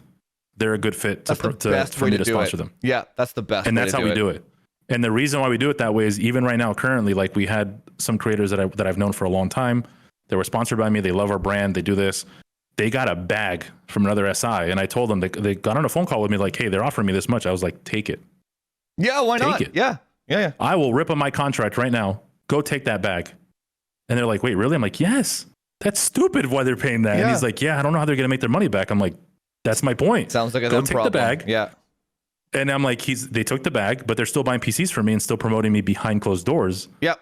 That's the best type of marketing. So I think that's the other problem too. Is these companies think that just because they're going to give them all this money, they're going to get this promotion out of them. When in reality, you need to make sure that they actually like your product first, and then the people who are behind the product. And I think that's the problem they're missing. That's the point that a lot of these SIs are missing. So that's my 2 cents on why you've seen this and then this. It's because they're just throwing money left and right. Is the problem. It's interesting, man. It's like, why does nobody ever want to do the long play? Maybe it's just too much work. It is a lot of work. Trust me, we live in an age of instant gratification. No, I have lost days and days. When I first started this, I was not sleeping. My health was terrible. I was not. I literally got to the point. I lost all my friends. Yeah. Oh yeah. I lost everything. I lost everything. And that's what I tell my wife all the time. I mean, my wife was having issues with it. I mean, obviously, because I was just putting so much time into it. But at the end of the day, I knew in the long run, if I gradually did this and I knew it was going to succeed eventually, it took me a long time. You know, people think that PowerGPU just blew up overnight. No, it's been since 2009. I've been doing this off and on. You know what they say? Every overnight success is 10 years of grinding. Yeah. That's true. That statement actually falls very true. Yeah. I mean, it's a very true statement. Nobody sees the 10 years of grind until you're, now I'm there now kind of thing, right? Yeah. Yeah. No, and I've had other SIs reach out to me. They're like, hey, how'd you work with Kai and not spend any money marketing dollars and this and that, whatever. And I'm like, we've became good friends. Yeah. I treated him like a person. Yeah. I just didn't treat him like a billboard, like most of you guys do. And that's why we work together now. Like, he'll literally text me like, yo, you want to give away this week? Sure, let's do it. Like, it's that simple, but we've built a relationship. We took the time to get to know each other. And it's not just like, hey, do you want to advertise my company for so-and-so amount of dollars? No, you need to stop doing that. Go to events, make connections, talk to people. It's going to come up organically. That's it. Yeah, dude, the best thing I ever did was go to that Linus convention. No, yeah, those are great. Yeah, I had no. I met all the AIB people. I met all the brand reps and all that shit. I was there for maybe 3 or 4 hours, and it was like the best career move that I ever did. I couldn't believe it. So I should have brought my thing. I have a collection of all the cons I've gone to. It's like over 80 now. Yeah, it's still worth it for you to go too, right? So it's worth it for me to go, depending on if I have any activations around it. But yeah, no, we just got back from GCX, which is my core community. That's where I started my career with GCX. But obviously I'm going to TwitchCon, and then this coming year I ought to go CES. So CES is going to be that's my first time. I've never been to CES, so I'll be going to CES for sure. Oh no shit. Oh okay, yeah, I'll see you there then. Yeah. Cool. I'm not going to go to TwitchCon. I went to TwitchCon last year because of the Dr. Disrespect thing. because I wanted to. Yeah, yeah. I wanted to. I just love the idea of that game so much. That's why. But then, so they scheduled it at the same time as TwitchCon, so that's why I went. But otherwise, kind of two birds, TwitchCon's one not stone. really. Yeah, TwitchCon's not really my thing. Otherwise, though. But yeah, I'll be at CES though. Have you ever been to Computex No. in Taiwan? So That one's expensive. That one's far. Yeah. So my brand started. We have gone to all the creator events because that's where we focused on. We distribute we haven't gone to a single. Right. We haven't gone to a single like distributor conference like CES, Computex, or anything. We haven't done any of that. This has literally been all just creator focused. Oh, so that would be big for you then, if you could meet like the actual distributor people. These companies found out about us because of the creators, so they've reached out to us, and then we've just worked with them over the internet, obviously. So meeting them in person would be another big leap for sure. What would you say is like your? Just going back to like I was gonna say the whole like $599 PC shit. It's like people don't understand. I do the exact same thing, and Nvidia does the exact same thing too. It's better to sell one high-end build than it is 10 tiny ones, right? Just from a you gotta learn your market. Yeah. Just from a service aspect, the odds of the 10 cheaper ones breaking down and that person needing help is way more than the one guy spending the one $10,000 build, and he's just have you seen that meme where it's like customer pays $1,000 and it's like 2 paragraphs saying like, I just want to make sure that this is beneficial to both of us. This $1,000 will go a long way. And then it's like $10,000 customer. It's like, wired the money. Thanks, bro. Yeah. And like, it's like, no, literally, that's how it is. It's literally like that. And I'm like, man, how I wish it's another thing I can't convey to people unless they've actually been in that situation, right? When you talk to other business owners, it's like, yeah, man, high-end clientele is the way to go. It's just in every single, and just they give you less hassle, less phone calls. They just want something that just works. They don't bother you. They're not, there's no anxiety. There's no like, I'm not sure if I can afford rent this month, so I need to make sure that I'm getting my dude, my Discord price is $10 for entry now because I noticed that the $5 people were like, what can I get for my $5? That like and I feel for these people. Don't get me wrong. I get it. But I'm like, I don't have the time to deal with. Like, I don't have the sheer man hours to deal with the help that these people need. You know what I'm saying? Yeah. So what's the bottom tier of PC that you guys would like maybe consider selling, and then what's your best seller? And like, what's the service rates of those tiers? I want to say. So I'll tell you. So obviously we work with NVIDIA, AMD, and all that stuff, and we have our meetings every week with them, and they tell us like we report back to all these companies, every week how much we're selling, so on and so forth. Why? What's that? Why do you report to them? They want to know. Well, it's for data, so that way they know what tier we become with them, and we get better deals and so on and so forth. Okay. And talking to NVIDIA at one of the meetings, they told us that 40% of our orders are 4090 builds. Of course. 40%. Of course. We're number 3 in all SIs for that percentage. They said that there's no one our size even doing that, but 40% of our orders are 4090. I think it was like 20. What's that? It's like almost half the business. Yeah. So most of our builds are high end. Then 4080 builds are probably like around 20%. Then it kind of dwindles down. Like we barely do the $1,500 price point. Most of our clients stick around the 2,000 and up on average. That's why we released the Power Series, which is the 3 PCs. It's like it's our pre-builts essentially. It's $2,000, $2,999, and then 4,200 or 4,300. So we have those 3 price points. Those are your best sellers? The $2,000 Those are our one? best sellers, yeah. The $2,000? No. Best sellers is the Elite. It's the $4,300 one. Oh, interesting. Oh, okay. Yeah. That's our best seller. So it's our best. So that's our best seller. The Prestige is the second, and Prime is Prime and Prestige are pretty close. Those are about the $2,000, $3,000 range. They're very close. But yeah, no, the high end one, the Elite's our bestseller. It's a 4090 build with an i9 or a 7800X3D 4090. So you have both AMD or Intel, whichever one you want to go with. But those are our best sellers. I never would have guessed that. Yeah. To give you an idea with the shortage, Asus reached out to us one time. They're like, hey, we have 150 3090s Strix models. They're like, do you guys want them? I told my wife, I was like, yeah, this is during COVID.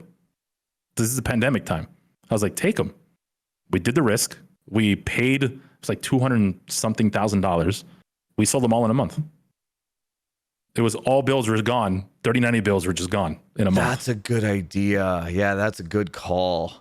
See, yeah, it was a risk. My wife was like, "Are you sure you? That's a huge risk. We're gonna take $250,000 from our bank account." Yeah. And I'm like, "It's COVID, and I have creators that want builds." And when we did that, I promoted that I had all these 3090s.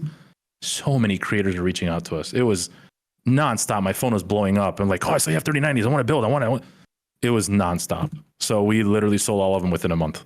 So like that's most of our clientele is the high end clientele, creators mainly. So then, when you get like a customer, how do you drop the news to them? It's like, what if somebody comes to you and they're like, I'm sure you must get this in your chat when you go on. It's like, hey, I need like my budget slip, maybe $1,000. How do you tell that person? So $1,000 builds we can do, but we tell them, we say, hey, just FYI, like those are more custom orders. So like our system builder, the lowest you can go is like 1,400. Gotcha. In our system builder. But if they do a custom form and they say, hey, I want $1,000 build, most of the time, honestly, anything under $1,000, at that point, I kind of tell them like, you might as well just get a console, depending on the game you're playing. Do they take that as an insult? No. Okay. No. Okay. No, because we're frank. I mean, we're upfront. We're transparent about things, but it just depends. Like some people are like, oh, $1,000. I have $1,000 budget, but I want a keyboard, mouse, monitor, headset. I'm like, okay, no, you're getting to the realm of $500, $600 PC. You might as well just get a console. Again, it depends on the game you're wanting to play. You can get a really nice PC for $600-700 off Craigslist. I mean, to be frank, there's a lot of good deals out there. I've bought some crazy good deals on Craigslist. So go to the used market. You'll find a really good deal. So I usually try to tell people that. We try to help them out on Discord. We'll probably like kind of guide them in a certain way to make sure they get the right deal on what they're looking for. But like I said, we've done around the $1,000, $1,100 bills before. Like it's like 40, 60-ish, builds or whatever. So we can do it. It's still a very good build for the entry level, but it's not something we advertise all the time. We're trying to work on that. We're trying to get to like the $1,299, $1,199 range, but for a good bundle. Yeah, see, I feel bad for a lot of these people because they just want a game and they want to play, but how do you guys must feel the same way where you're just like one company, you're just like one man. So it's like if somebody let's say I don't know how many employees you have. Let's say you have X number of employees and they have this many X number of hours in a day to build PCs, and you have this many orders of that $4,500 build or whatever. It's like you can't. Yeah, we have to look at all that. Yeah, you can't hate the company for devoting their hours to the more profitable venture. And yet, when you go online, it seems like anyone that does that gets hate and vitriol for it, though. Like Nvidia, Intel, me. I don't know if you do, but it's like no, not really. I think most of the people that follow us, they know how I've always been transparent from day one. So I mean, I'm not gonna like BS anyone or anything like that. It's more or less just being honest. I mean, it's one of those things where if it's $1,000 build, we possibly can do it. We'll try to do an invoice. We'll let you know if it's worth it or not. Right. Anything below that, we really can't touch. It's just not in our market. Right. To do so. Do you guys do any? Maybe eventually, but no. Do you guys do any AMD graphics cards at all? You want to know how many we sold this year so far? Yeah. AMD GPUs? 0, 1, no 2. Put up 2. Yeah. It was actually 2? Yeah, fuck yeah. Yeah, 2. Unreal. I can't believe it. And we actually have they're on the system builder. Year. They're on the website. They're all there. Everything's there. But we've only sold 2. I actually ordered when the 7900s came out. Which 2? I ordered. What's that? Which 2? 7900 XT and a 7900 XTX. Interesting. XFX model. Yeah, the Mercs. Yeah. What it's called. But and when they came in, I was like, we sold 2 AMD GPUs, and they're like, yeah, they selected in the system builder, and I was like, first ones of the year. It was literally not even a month ago. No kidding. Did you have a whole stock of them just sitting there? No. So we don't. No. So we don't order stock of AMD GPUs at all. No. It's almost We don't have better. them here. It's literally to get them from Amazon or something when you need them. That's how little they. Well, those. I mean, we could. So with distributors, we can just be like, hey, we just need two of these, and they'll put it in our pallet cool. for us Okay. and stuff. So that's not a problem. We built that relationship with companies that we don't have to stock sometimes a lot of things because we can have it here within a week. So it's not that big of a deal, especially when it's like 1 or 2 or 3 or whatever. That's fine. But no, yeah, it wasn't. We ordered like 50 to 100 units of when the 7900s first came out. And I did a video. If you can probably look it up. All of them had like a massive loud coil whine. Like it was bad. Like it was coil whine that I was going through my headset. Like it was very bad to the point where I was like, I told the distributors, like, I cannot sell this product. It's not defective because, coil whine is not considered defective. But it was so loud that it was just coming through the headset. It was just, and I sent them the video. I was like, I'm not selling these. So I sent them all back. Why do you think why do you think they don't sell? I mean, it's because of features. At the end of the day. Oh, it's a feature thing. Okay. Oh. So the way again, in our scenario, we have a lot of creators that, buy PCs from us. Then their fan base wants to also create as well. At the end of the day, what GPU is best for creators? It's an NVIDIA GPU. They have the most features. A lot of people use RTX voice still. That's actually something that people still use. I mean, even the encoder is better when it comes to OBS. So, I mean, they have AV. I mean, obviously, I think, I'm not sure if the new AMDs have AV1 yet. I think they do. Yeah. Okay. I'm not even sure once if all OBS that comes supports out, it, but yeah. Yeah, I mean, once all that, like maybe in the future it might be better, but yeah, everyone's just so used to the NVEC encoder that's what they're used to. That's what they know. Other creators that they watch use NVEC or whatever on a single PC setup, or oh my god, so dude, they're selling, literally the cards are selling themselves because of just the features. I'm so glad you said that. Again, another thing, the whole reason I wanted to get you on here was to reality check some people in the comment section, because I'll do a benchmark in Call of Duty. Or Starfield was the last one, right? AMD graphics card performs better. Why aren't you using an AMD I'm like, bro, come on. They don't exist. We literally have a CEO of a company saying they sold 2 AMD graphics cards in an entire year. They don't exist. Dude, I've had people on Craigslist. I sell like spare parts on Craigslist. I've had people tell me what is an AMD GPU. Like literally, I've had people that are not PC people ask me that. They're like, why? Like I had a friend recommending me an AMD GPU instead of an NVIDIA. Like what is, and I'm like, well, yeah, they make GPUs too. But yeah, it's one of those things that it's still, their marketing is not the greatest when it comes to their GPU side of things. And if you notice, AMD really doesn't push a lot of their GPU stuff. No, I think they I think they laid off or fired all that staff just this last year. Like I don't remember what their name, all the bald guys, they're all gone now. I think there's only one left. Like the whole Radeon group is gone, man. It's crazy. Like they're like I honestly miss. I used to rock AMD GPUs back in the day. I had Crossfire, I had Quad 6990s, I had freaking 7950s. I mean, like the old AMD GPUs were great, but yeah, I don't know. It's definitely not the same anymore. No, they had their chance with the 6900 XT. That's when they had their chance. Especially during the pandemic when nobody could buy 3090s, and it performed because of the dip. So for 2 years, I was like, that graphics card dips in Warzone, and every idiot's like, but look at the FPS number, right? AMD fixes the driver 2 years later in the patch notes that says we fixed a low problem in Call of Duty. With RDNA 2. I'm like, who called that shit 2 years ago? Yeah, that's the other thing. Why did it take that long? Exactly. Why did it take 2 years to fix the driver, man? The celestial stars were aligning in AMD's favor. It's like Call of Duty Warzone 1, the very first one. Every single COD bro couldn't get a 3090, wanted to play that game competitively. And that engine is optimized for your architecture. Yeah, literally. Come on, AMD, what are you doing? There's actually, it's funny you say that.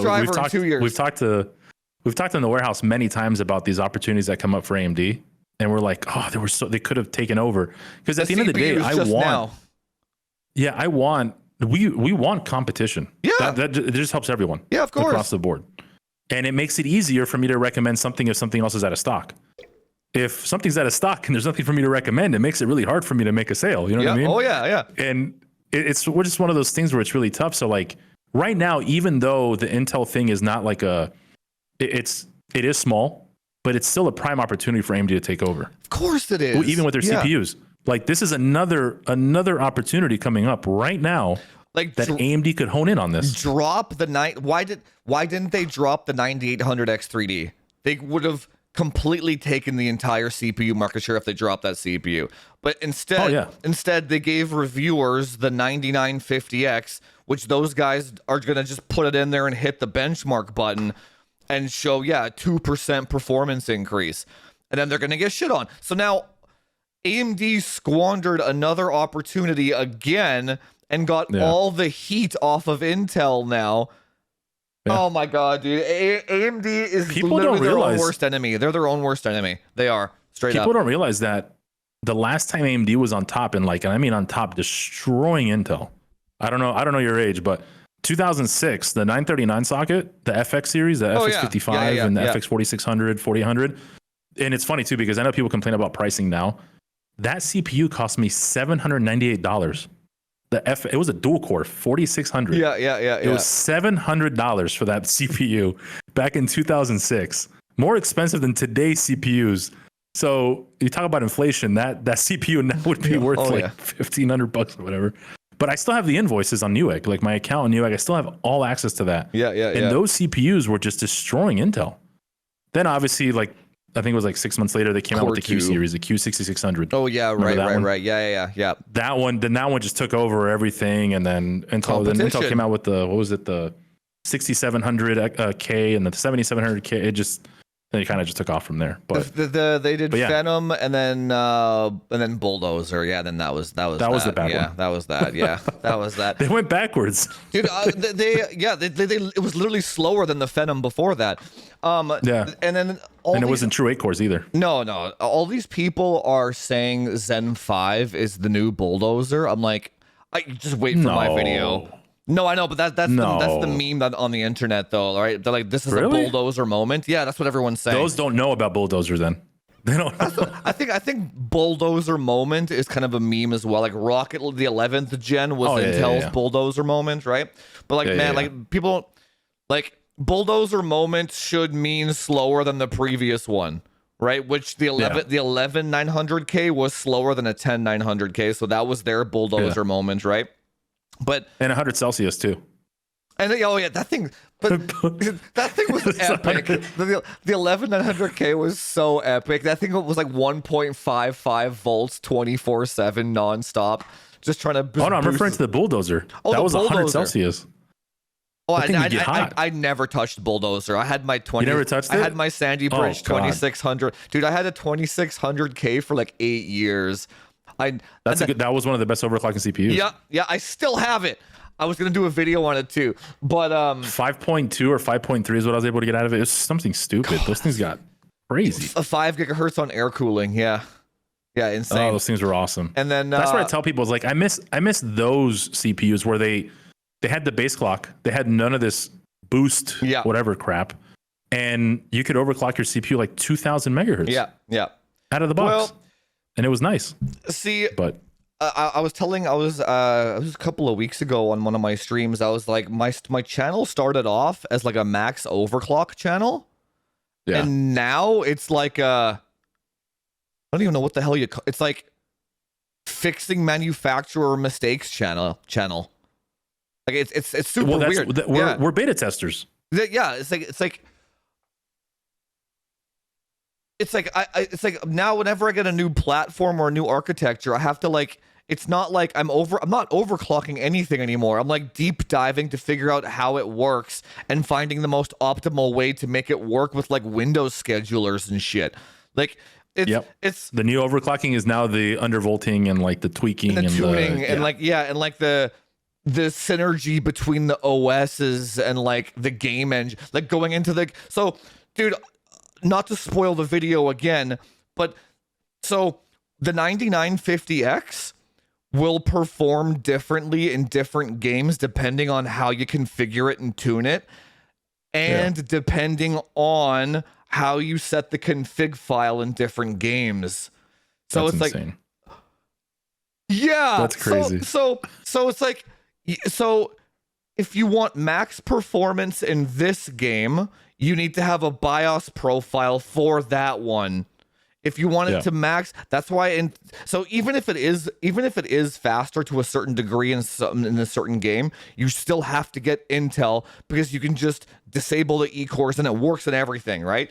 It's like, I don't.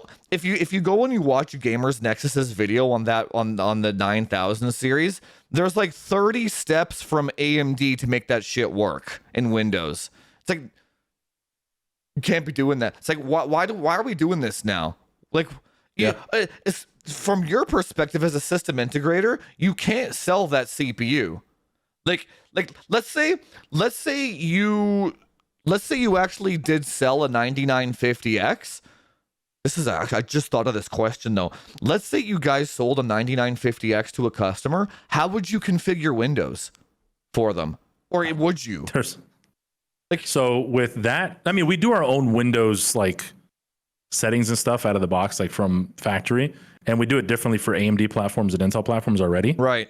So we do it to a certain extent already, just not deep dive like you were saying. But at that point, that would be something for like Kevin would probably do like a $50 session to go a little further with the client, and that's where Kevin would jump in. It would be like a so the I'm not sure if you saw my tweet, but it was like one of the CCDs on, so 99 has two CCDs, right? One of the Kevin was telling me about that. One of the CCDs goes to 5.7, the other one goes to 5.4, right? And even then, I bring that up, and the comments are like, "Yeah, that's normal, bro. What's the problem?" I'm like, "That's a 6% difference. That's 6%, right? That's the CPU tier base. That's from a i7 to an i9. That's 6%, right? So So what AMD was doing, so I figured this out after. What AMD was doing was they are using the Xbox game bar in Windows to assign the game to the one CCD that boosts higher. So if you don't have the 20 fucking steps installed in this sequence with this driver, the game will schedule wherever it wants, right? So how does the system integrator sell that to a customer? Are you going to do the 20 steps for them? Yeah. And then what if they reinstall Windows and they just lost 6% performance because now their game's jumping on the wrong CCD? So now you sold them a product, they get 106 FPS or whatever. Now they're getting 98 FPS when they do their benchmarks after reinstalling Windows. Now it's your fault. Yeah.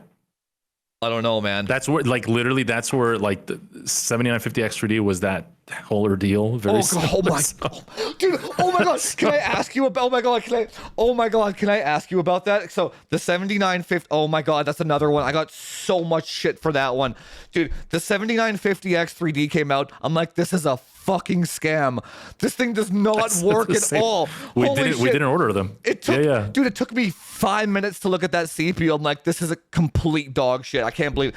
And I got shit from fucking PC World, from fucking Wendell, from all these tech tubers saying it's not a scam and it works properly. I'm like, you guys are all completely out of touch with gamers and like normal users. You're all completely out of Gordon from PC World. Oh my god, dude. He's like, it's not a scam. It works just fine. And they get Wendell on there. I'm like, you guys are out of your fucking minds. If you think the 79... Just to prove a point there, we literally, when those came out, I was telling all my clients, do 7800X3D. Don't touch the 7900. Don't touch the 7950. Do the 7800X3D. Call it a day. And I'm like, if you're doing video production stuff, then do the 7950X non-3D. Non-3D. Yeah, for real. That's what I kept telling. Is like, don't touch the 3D. Stick with the non-3D. And they're like, what? Really? Why? It's more expensive. It should be better. I'm like, no. Stick with the 7950X non-3D. Dude, I was talking to a friend of mine, poor girl, literally just 2 days ago. She has a 7950X 3D. I'm like, why do you have this thing? Because she plays and streams Valorant, right? And she's like, yeah, I get like, whenever I stream, I get my FPS goes down to like 80 from like 500 when I stream. So it probably has like OBS set up to CPU encode or some shit, right? And it's bouncing between the CCDs. God knows what the fuck is going on. So I'm like, why did you get that CPU? Who told you to get that? She's like, a friend of mine told me to get it. I'm like, you need to unfriend that. Like, oh my God. It's because the small percentage that watches these tech YouTubers just goes based off those recommendations. And when you go to the computer store, like, dude, I've always wanted to do this. I've wanted to like hidden cam go into like PC shops. Yeah. And Micro Center, Best Buy, Canada Computers. I horrendously I used to do that. You know that, right? Are you allowed to do that? I guess if you get permission. No, not as my business. I used to secret shop other PC stores when I worked at Tiger Direct. Yeah, but you can't record with film though. No. Yeah, I used to do it on my own. So before all this, I was in sales. I did sales for 20 years. And at Tiger Direct, it was 100% commission. So just to see my competition around our area, there was other PC companies like Intrex, and there was a Best Buy nearby, whatever. And I would just go see if these people were knowledgeable, because I would have clients come in and be like, oh, I'm going to get a PC from Intrex and this is what they're offering me. And I'd be like, yeah, that you talked to so-and-so. I'd be like, I'll say the name. Yeah. I'd be like, yeah. I go, yeah, he knows nothing. I go, let me show you. Oh my God. So I used to do secret shopping for my own knowledge to make sure when I sold something to someone, I was doing it the correct way. So I used to do that all the time. Like it was a really fun thing for me to do on my time off. You can go into a PC. It's fascinating. It's like a good time for an afternoon. You just go to a PC shop and just listen. Yeah. For like out, and you're like, holy shit, that person just sold that. This industry has a lot of misinformation. Oh my God, dude. The misinformation. Beyond. Dude, it's an uphill battle for me. It's brutal because I literally have fanboys of these larger channels coming on my channel being like, but Gamers Nexus said this, but Wendell said this. And I'm like, you're all fucking wrong. I don't care. I don't give a shit. And it's like, oh my God, man. I don't understand. How do you trust me? So you're fighting that uphill battle. I stopped it. Did you just stop? Did you just give up? I said, screw it. I start my own company. I'll do my own thing. And that's what I'm doing. So we're taking care of our community, our clients, and that's all we can do really. Unfortunately, it's almost like we had to make, to be fair, I think even like Cornell even did that. He made his own echo chamber essentially, like to take care of his community in his own way. Well, I'm doing the same thing now, basically. I'm like, now whenever I see those comments, I'm like, good luck. If you're not in my Discord, I don't give a shit. If you're, dude, I literally tell people in my comments, I'm like, if you're not in my Discord, I don't care. Because, and then now they're calling my community an echo chamber. I'm like, dude, I can't, you can't please anybody. That's not how that works. So don't even. It's not even about the pleasing, but I can't help people that refuse to listen. But if you pay $10, you're more likely to listen. That's the whole point. When a human invests into something, they're more likely to take that person's opinion to heart when you pay for something, right? Of course. So these when you're watching content on YouTube that's free, you're not going to listen to me, dude, and I can't help you. And I can't help you. It's like, why do you, it's like, and then the other thing is, why do you think, I'm not talking to you, I'm talking to like the audience. Why do you think no large tech tubers ever address me or challenge me to anything? Why do you think? Because they'd get fucking destroyed. They'd get annihilated. In anything. Doesn't matter. But they all do this weird backwards shit where it's like, they're like reacting to my content without shouting me out. And that happens en masse, dude, because oh my God, dude. It's like you're not gonna avoid me forever. That's I went through all that in my growth as well. And I was like, you know what, I'm good. I'll just keep focusing on what we're doing and not even engage on them anymore. And it became pretty toxic. That's why I just left it alone. Yeah, I was able to focus on my own stuff. So yeah, that's true. Because brands reach out to me and offer me parts and stuff and samples, and And it's like you know what the crazy thing is too? The AIBs are frustrated with misinformation as well. So when they talk to me, they're like, "Oh my god, what a breath of fresh air! This guy knows what he's talking about." When they talk, I can't say who and whatnot, but when they talk to other tech tubers, they get like because how we were saying, the person always thinks they're right. So if you're talking to a large tech tuber, that guy assumes that they're correct and they can't be wrong in how they do their methodology or their process. Right. So when an AIB talks to them and tries to explain something, they're like, nope, that's not how it works. And then it's like this battle of it's super weird, dude. I can't wait to see people at CES. Yeah, it's gonna be. You have to show up to CES. It's gonna be a good time. It's gonna be a good time. I'm gonna bring. Yeah, my wife and I are going to go this year. I'm trying to. She's like I said. She's the one that talks to all the distributors, all the companies and stuff. So, she's the one that will be joining me on that trip for sure. Yeah, it'll be a good time. We'll go for dinner. We'll party it up over there too. Yeah. Definitely. So I think we covered. I got one more question here. How long have we been streaming for, actually? Oh, damn, it's already almost been 2 hours. That went by fast. Holy shit. It does go by quick. Wow. So the last question that I had was, when somebody comes to buy a PC from you, what's the most popular game that they're buying for right now? So it varies. It kind of goes up and down. Like every year, every quarter or so, it kind of changes. Like you had the Rust phase, you have the Fortnite phase, you have the Warzone phase, which always happens towards the end of the year because there's always a new game that comes out from Call of Duty once a year. Can't wait for Black Ops 6 to come out. So we'll have that here probably November.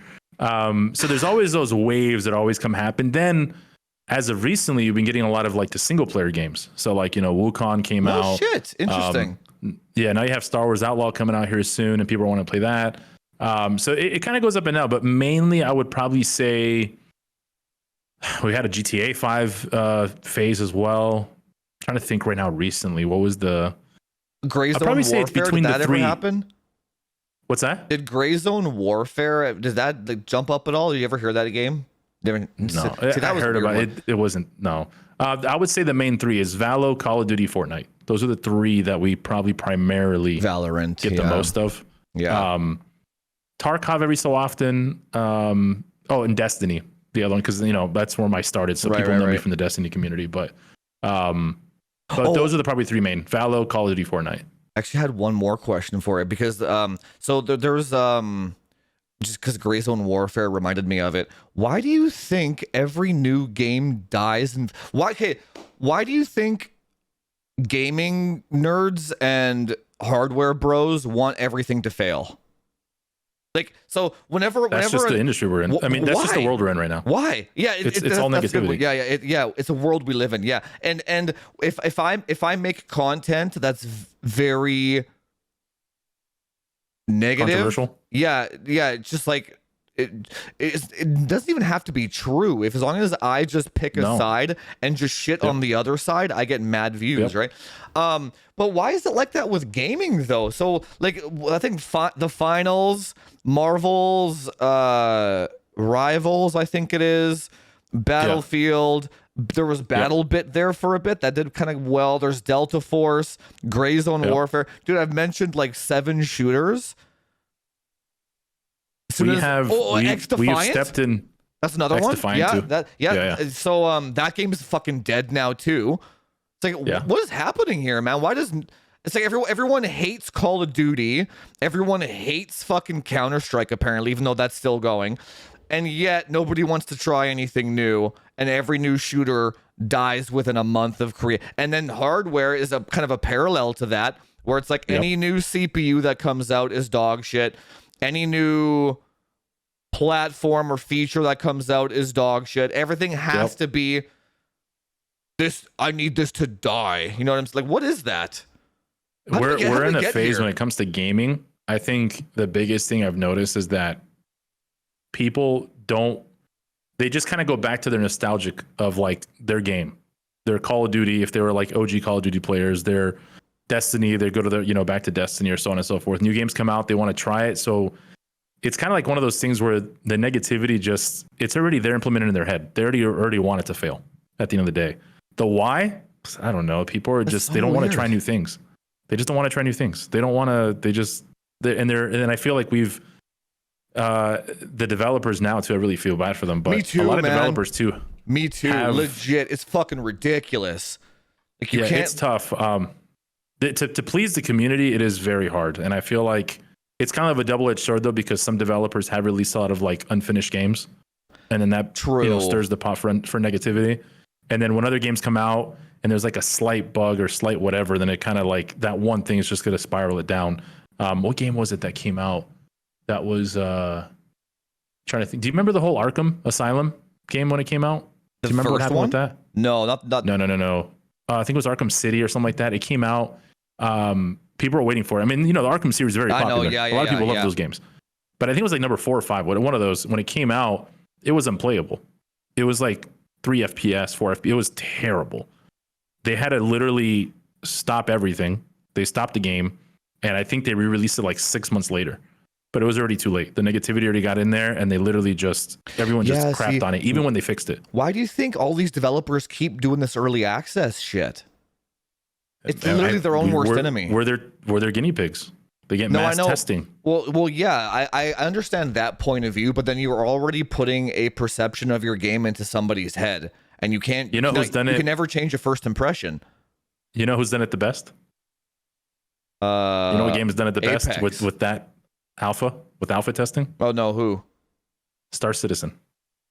That's not a game. Oh my god, I don't want to talk about Star Citizen. This is a fucking scam. Okay, what do you want? You mean the pyramid scheme, the Ponzi scheme, the whatever the hell it is? What? Oh my god, dude! I ban people out of my Discord if they mention that game because I don't want, because it's gambling addiction is so. I'm more on the camp of like, if you have a problem that sounds like a you problem, I've kind of like reconsidered that position when it comes to gambling specifically, because of I understand how mobile games work now and how predatory they are and all that shit. So now I've gone the extra step to where I won't allow any talk of any gambling style of game or predatory. So basically, Star Citizen, the entire fucking business model is to sell you ships with promises of the future on this perpetual cycle. So that is the game. That's the entire game. I don't even know. I spent $45 on it. That was like in 2014. But you're never getting that money back. I probably have like 500 hours in the game. What game? What's the game? You do anything. You could do whatever you want. You can be a bounty hunter. You can be a smuggler. You can You can just do whatever you want. It's GTA in space. Play with your friends. Goof off. Explore planets. Explore caves. Go bounty hunting. I mean, just do whatever you want. Go to jail. Escape from jail. What if a guy pays 10 grand for a ship? He's an idiot. Oh yeah, but then he can blow up your ship because he paid 10 grand for a ship.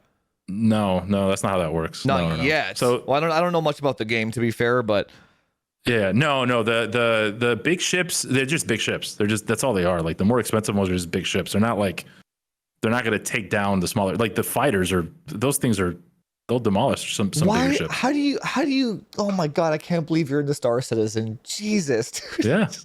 It's such a scam. I'm only into it because I like the tech behind it. And it does push hardware like to its limits. Fair, yeah. It is a gorgeous looking game. The Star Engine is insane. Again, I've only spent $45. That's all I'm going to spend on it. I'll never go into I know people that have spent like $30,000. Yeah, that's criminal. I don't even know why. But that's the gambling aspect of it, right? Then again, who am I to judge how they spend their money? If they got it, they got it, right? Exactly. But, yeah, that's true. It's the same thing when we talk about, people that buy $5,000-$7,000 PCs or whatever. If they got the money, it's whatever. They got the money. But no, the game itself, I mean, they've since 2015, it's changed a lot. Like it's I've gotten my money's worth out of it. But other people, I can't talk. Man, for them, I wouldn't even at that call it a point. game. Oh my god, I don't know. Okay, I will revisit my position on Star Citizen. Right now, it's not a game; it's a scam. That's what I'm gonna call it. But Yeah. if the game ever does, Oh, if it never comes out, that's a scam. Yeah, for sure. so yeah, the thing about the game never coming out, back to the early access shit. Yeah. I feel like developers use that as like a defense mechanism almost. So If something's wrong, they'll be like, "Oh, it's early access." It's alpha. exactly, yeah. Yeah. So Yeah. it's like it's So you can't really say anything. no, but they kinda- also do that to like keep their jobs, right? Like Oh, yeah. like kind of. So like if you take X Defiant was a good example. It's like, here, play our game, play our game, play our game, and as long as it's beta early access, they give the illusion of the game's not done, right? And then as soon as it officially launches, a week later the game's dead. It would have Yep. been better if they've left it like that. just left it early access in perpetuity, because then at least there's denial that the game might be something one day. But when it's actually launched, that's it. So it's almost like developers haven't learned their lesson with that early access shit. It's either if you do early access, you need to be Star Citizen where it's forever, because what happens is when forever. what happens when Star Citizen actually launches? Now it's a game. Now it can be reviewed. Now they have, yeah. Now it's like, I honestly don't think they're gonna do that. they're I don't never think going to they'll ever release take it the out of game. Never. Because No, because I think they're just now gonna keep it. that $30,000 buddy of yours now has to get return on that fucking money, because it's not early access anymore, right? Or Yeah. you have to do the Apex Legends, or the what's that new game Steam is coming out with? Oh, I know what you're talking about, the one that they announced like not even a week ago. They didn't even Or, announce like it. they talked about it. They just shadow dropped it on Steam. Yeah, they're like, here you go, it's playable and you can Yeah. stream it, whatever. Yeah. So, or you do it, and Apex Legends did the exact same thing. One day it just showed up, done, ready to play. And that approach seems to work a lot better. Like, because those games are still going, right? And anyway, I don't even know how we got on this topic, but the negativity. Man, I wish people just weren't so negative in general. Not everything has to fail, and not everything has to be ass. And No. do you ever let that shit get to you at all? You just ignore it? Not even. No. I guess no, you're not a I've always content been. creator, so who cares, kind of thing, right? It's What's like, that? It's like if you're a content creator, like you have. I mean, to be a content creator in this space, you have to be like that. You cannot, if you care too much about everything that's said, your mental health is not gonna be there. No, so that's why it's hard. The algorithm also tells you to do it too. Like the algorithm is like, oh yeah, if you make this content, you get more clicks. So it's like, okay, I guess I got to do this now, right? It's even though I don't. Yeah, I don't know. Man. Yeah, I mean, like there's stupid things that I'll tweet out, from the PowerGPU account just to goof off on, and like some of them are good. Yeah, like just like stupid ones, like good night to everyone except for those that wear socks. Like it's stupid things like that, and it actually riles people up. It's crazy. I'm like, I'm joking, guys. Like this is a joke. Don't take it serious. And sometimes I have to say it's a joke. People will actually flip out. Oh, dude, have you ever looked into Twitter marketing? That's basically what they tell you to do. Is make the dumbest controversial statement imaginable, and then just walk away, and just let the comment section just. They argue with each other. Do you ever feel like the internet's not real? I know this is a pretty deep topic, but it's like, just not to go on to, but man, sometimes I'm like, there's no way all these people are actual people. I am very grateful that at my age, when I was a teenager, this was not around. Me too. I'm grateful. Yeah. My kids now, I don't let them.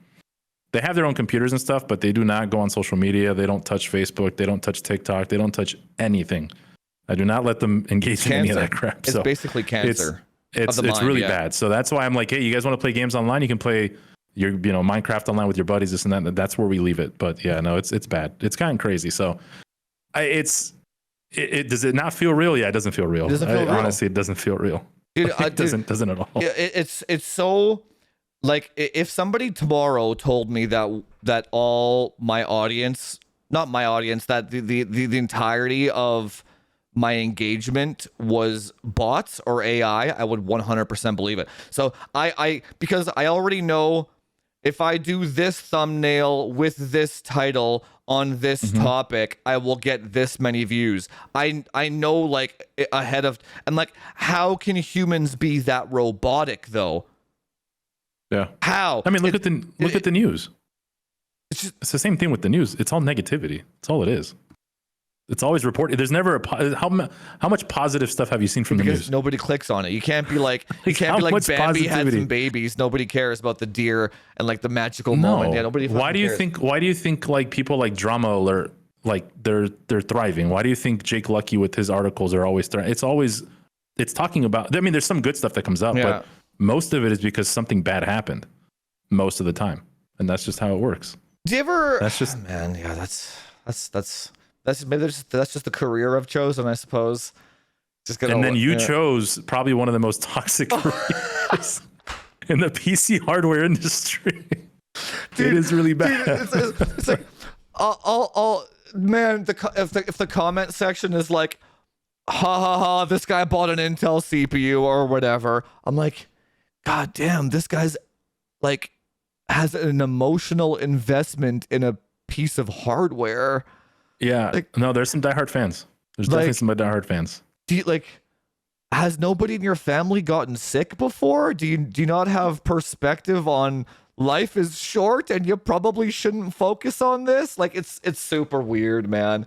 It's crazy. No, people have attachment on a lot of hardware, but that's just. I mean, it's the same thing with in the car community. Same thing. So I mean, it's there's always something. Let's just be always something. grateful that we can monetize these people, I suppose. That's the other thing. I'm like, man, the more bots there are, the more money I can make, I suppose, right? What Well, else? X is full of bots now, so that's That's a whole different thing. But yeah, let's it's been 2 hours, man. That's is there anything you wanted to bring up, or are you good? No, I'm good, man. I mean, it was definitely a good conversation. Like I said, it's always been something good just to sit Man, down here I and could- talk with someone dude, that's I also could in the talk- industry. Dude, depending on how deep you want it to go, I could talk for hours on that shit. Oh, but, I know. yeah. No, this I mean, in what we do, there's a lot to talk about. There There's is. a lot I to mean, talk we about. didn't even. Yeah, we'll save it for another day. But man, yeah, where can people find you if people are interested in anything that you service, It's very sell, simple. etc. Twitch stream, shout yourself out, all your socials, all that good stuff. Yeah. All you got to do is type in PowerGPU and search, and you'll find everything. What if All comes up, Cornel, what all if the same name. Cornel's page comes up because he's Oh, actually, well, he hold on. stole your He did take all my graphics at one time. Dude, I was fucking laughing my ass off. I couldn't believe it, dude. I couldn't believe it. Literally just ripped off. He literally hit the print screen button on his keyboard and just pulled your fucking web page off. It's so good. It's like My whole page. it was so brazen. I'm like, there's no way that like. I Kevin said it's just a prototype. That's exactly what he said. It's just a prototype. Yeah, he didn't go into paint and just erase it first. Like, oh my god, dude, it's fantastic. Yeah, that was good. I got so many DMs from all these creators who are like, "Oh, that was hilarious." I was like, dude, I don't know, man. I've tried giving the benefit of the doubt, but at this point, that right there was just kind of like the.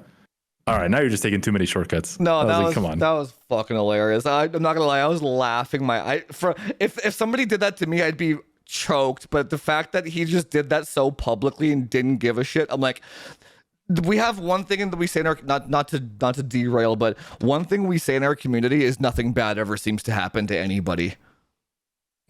Literally, it's like, dude, you can be Logan Paul and you can just like do crypto zoo or some shit and scam millions of dollars and nothing bad happens. I'm like, all right, so I guess nothing bad really. So if you just spread mass misinformation, steal from people, Yep. print screen your product page with your logos and just steal it, nothing bad happens. It's crazy to me how there's no repercussions for anything.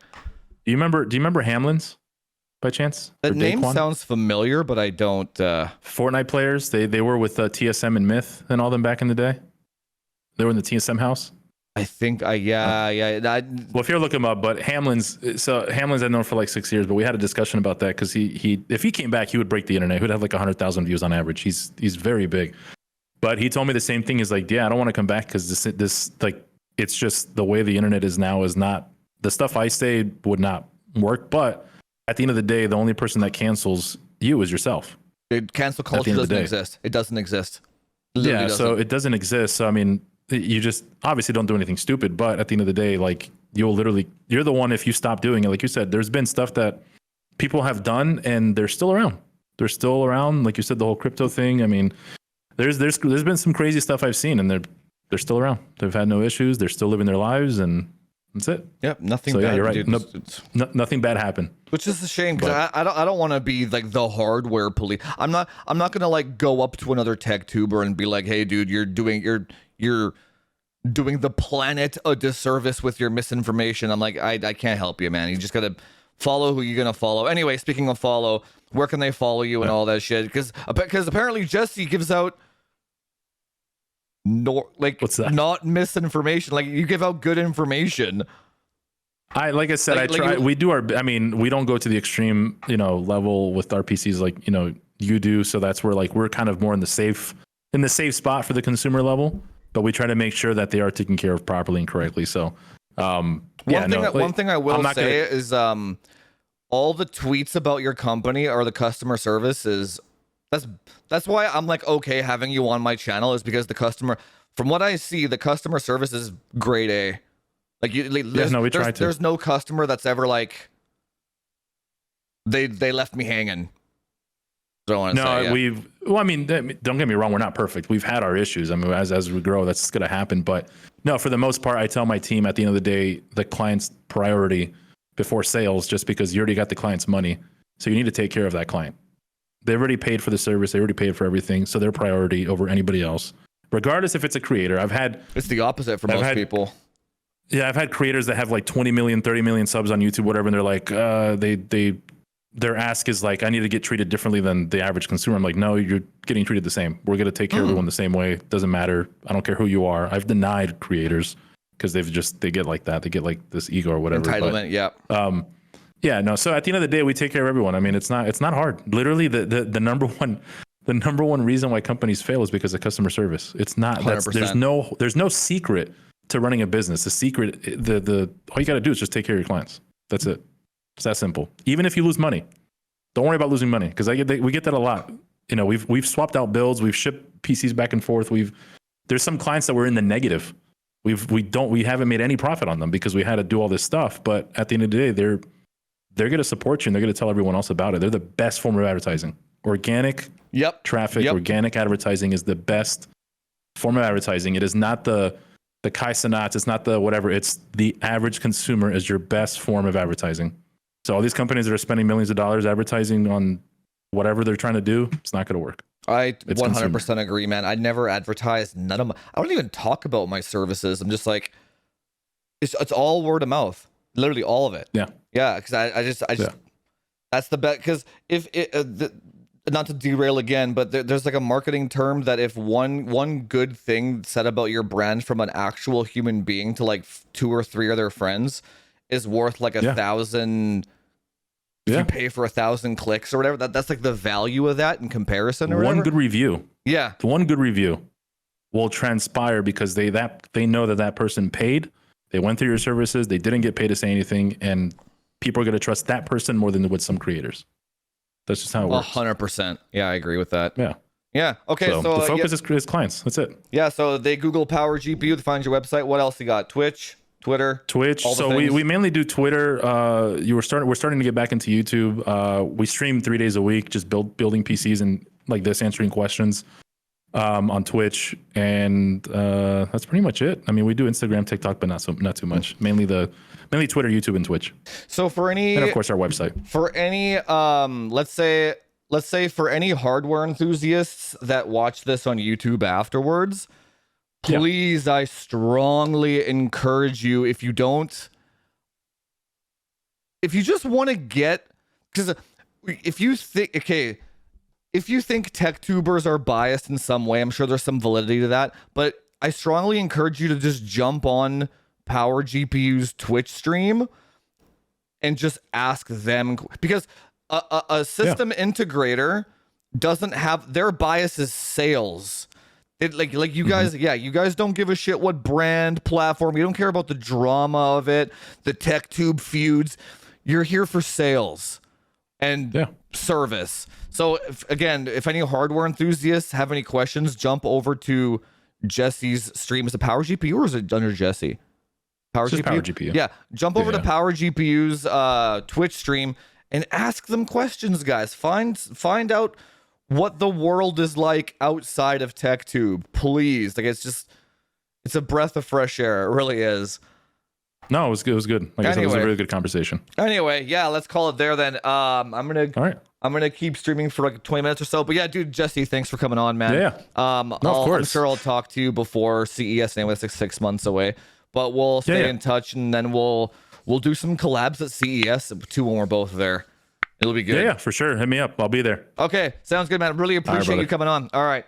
Not a problem. Thank you for having me, guys. Yeah. Bye. See you later.